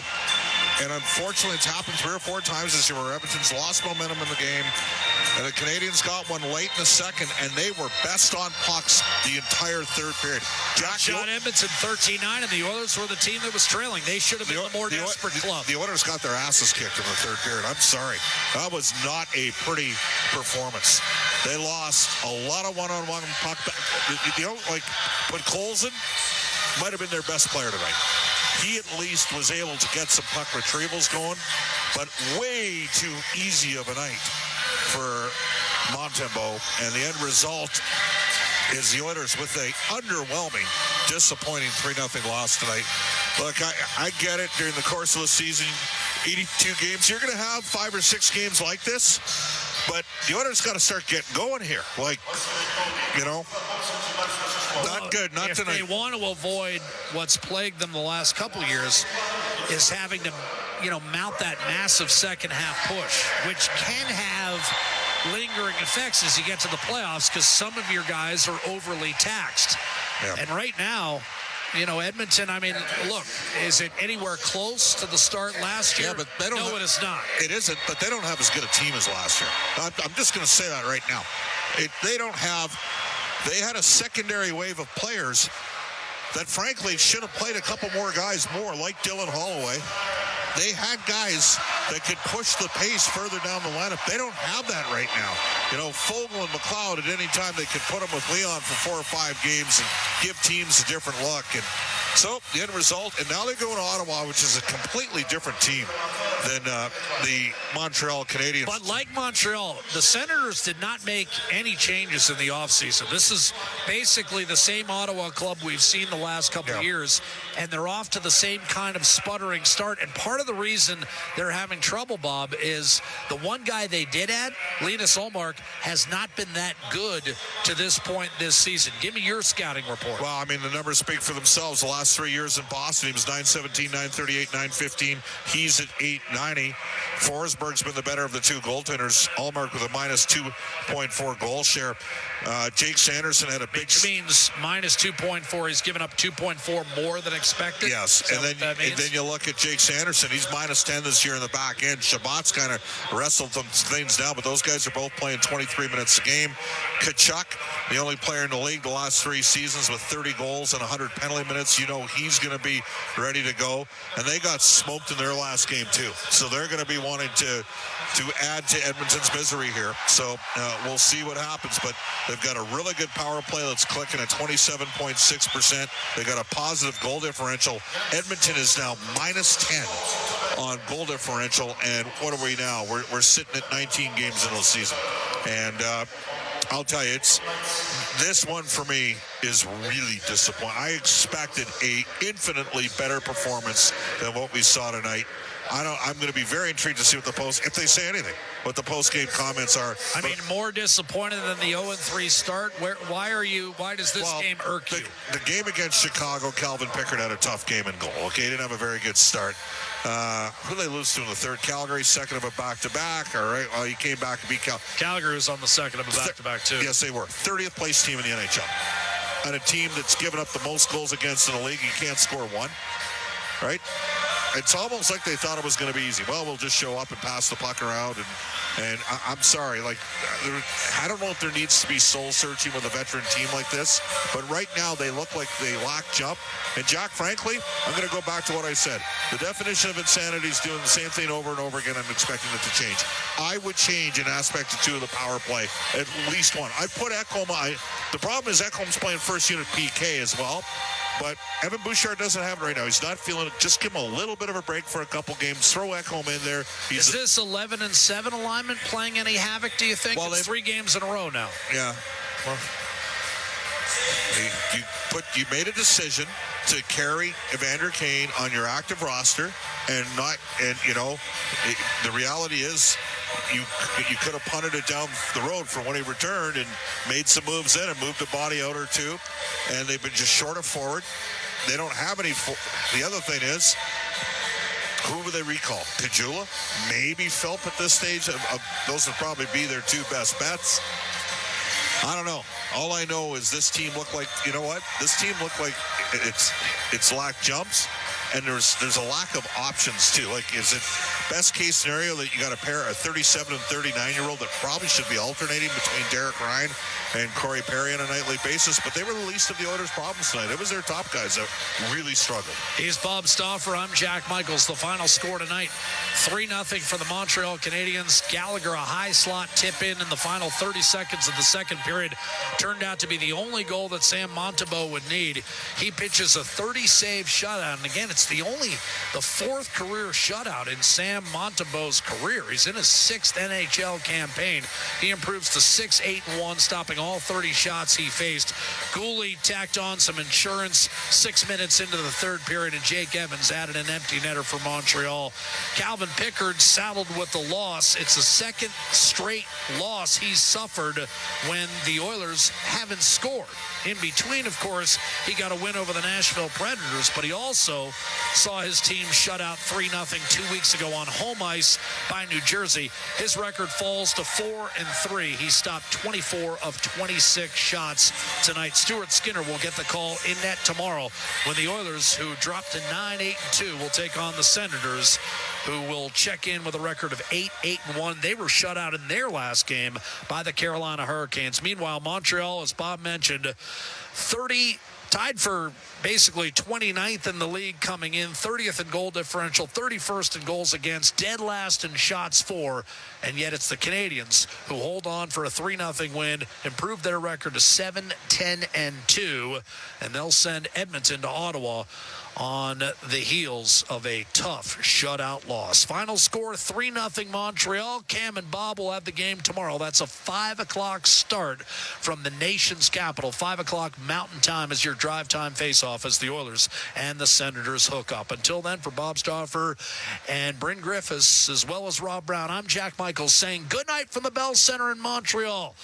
The final score, 4-0, Montreal over Edmonton. Ladies and gentlemen, the pleasure was all ours. The Rogers postgame show starts right now. Exclusive live interviews, expert analysis, and game highlights. This is the Rogers postgame show. Once again, here's Bob Stauffer on the Oilers Radio Network. To Nugent Hopkins, side of the net, McDavid. Rolls up behind, hits Nugent Hopkins, open, a shot, and a blocker save made by Montembeault, and that sails out of play. That's not a bad look for Nugent Hopkins. And that puck picked up a piece of the crossbar. That's the Century Casino Highlight Zone. All in, all games, all season. Century Casino, 3 great locations. Edmonton, St. Albert, next to the Edmonton International Airport. Welcome to the Winter Zone. Oilers lose. Not a strong performance. 3-0 the final score. This is the Rogers postgame show. The Edmonton Oilers Community Foundation 50-50, presented by Rogers, is back and bigger than ever. The largest 50-50 in sports offers early bird draws, bonus raffles, and a main jackpot, which is growing by the second. With over $100 million invested across OilCountry, your support directly helps kids, families, and communities in need. Maybe you'll be our next winner. Get your tickets right now at EdmontonOilers.com and help make OilCountry a better place. AGLC license number 696879. MIC is a leader in medical imaging and the official medical imaging provider to the Edmonton Oilers. Make MIC your choice. Whether you're a professional athlete or a weekend warrior, the game doesn't stop for injury. MIC's sports medicine imaging specialists can help you get back in the game with a timely and expert diagnosis. Go where the pros go. For a location near you, visit mic.ca. This is the Rogers Postgame Show on the Oilers Radio Network. All right, let's bring aboard our Inside the Game analyst, Rob Brown. Rob, your thoughts on what we saw tonight? Well, I think the Montreal Canadiens were the better of the two teams as this game moved along. I think the Oilers' best players had an off night, and I am incredibly impressed, and I think I am every time I see them play, Matheson and Goalie on the back end. Yeah. I mean, that goalie's going to be a star in this league. If he can stay healthy, I just love the way he skates. And Matheson is, he's so smart, heady with the puck. Those two went head-to-head against the Oilers' best defense or best forwards all night long, and they won that. Yeah, they won. They can skate. You're never going to be able to stop Connor and Leon, but if you can skate, you can hopefully give yourselves a fighter's chance, and they did tonight. So it was a game where I think the Oilers really, as the game moved on, lacked energy, lacked jump. 100%. And the Canadiens, as the game went further and further, they were by far the better team, and they, in the third period, took control of that hockey game. And there were shifts, Bob. The fourth line of the Montreal Canadiens were on, and the Oilers could not get the puck out of their own zone. It was ugly, and they lost momentum, Rob, in the power plays in the second period. And what's happened here is it's been a killer for Edmonton all season long in their losses. And they don't get any pucks through. They're too deselective with shooting the puck. Are we now at the stage where maybe they have to change one of those swap? Go like Ekholm went on the power play against Vancouver, put pucks so that good things happen. Do they maybe need a slight adjustment here in the short term? Yeah, but if you take Evan Bouchard off your power play, I mean, where's unit? Yeah, but their second unit doesn't get on the ice very often. The problem for Evan Bouchard is he's an offensive defenseman that has struggled this year defensively. So you take him off the power play, his confidence is already not where it used to be or should be. I think that could affect him. Evan Bouchard has struggled this year. I don't know. The power play at times looks like it's coming out of its slumber. And then on a night like tonight, in a close game, especially the first two periods, a power play goal, and the Oilers take the lead in this game tonight. That's it's cost them a bunch of games so far this year. Yep. All right, Rob, great stuff. Sounds good, Bob. The Alberta Blue Cross Travel Insurance Goal of the Game. Health, dental, travel. We've got the coverage you need. Visit ab.bluecross.ca, where the Oilers got shut out, so there was no Blue Cross goal of the game. The Smart Play of the Night is brought to you by Catelli Smart Pasta. With all natural ingredients, it's a smart move for your next meal. Look for the box the next time you shop. We'll come back with the NHL Out-of-Town scoreboard when we return here on the Rogers postgame show. Rogers is Canada's fastest and most reliable internet. We're made for Oilers fans. You can stream Brown's scoring down in the basement. And there it is! Watch Leon light the lamp in the living room. Spectacular! Connor scoring in all corners of the house. And Nurse notching a game winner in the nursery. Very quietly, of course. Rogers, proud partner and fan of your Edmonton Oilers. Edmonton comes all the way back! Celebrating 70 years in the signage industry, William Huff Advertising is the most recognized name in the game. An in-house, one-stop shop for all of your design, print, and installation needs. William Huff provides quality graphic solutions for everyone. Here in our City of Champions and throughout the nation, they are the preferred signage partner entrusted by many of the biggest corporations, pro sports teams, and organizations to bring their identity to life. Recognize the name, get in the game. WilliamHuff.com. Real Canadian Superstore has more ways to save than any other major grocer.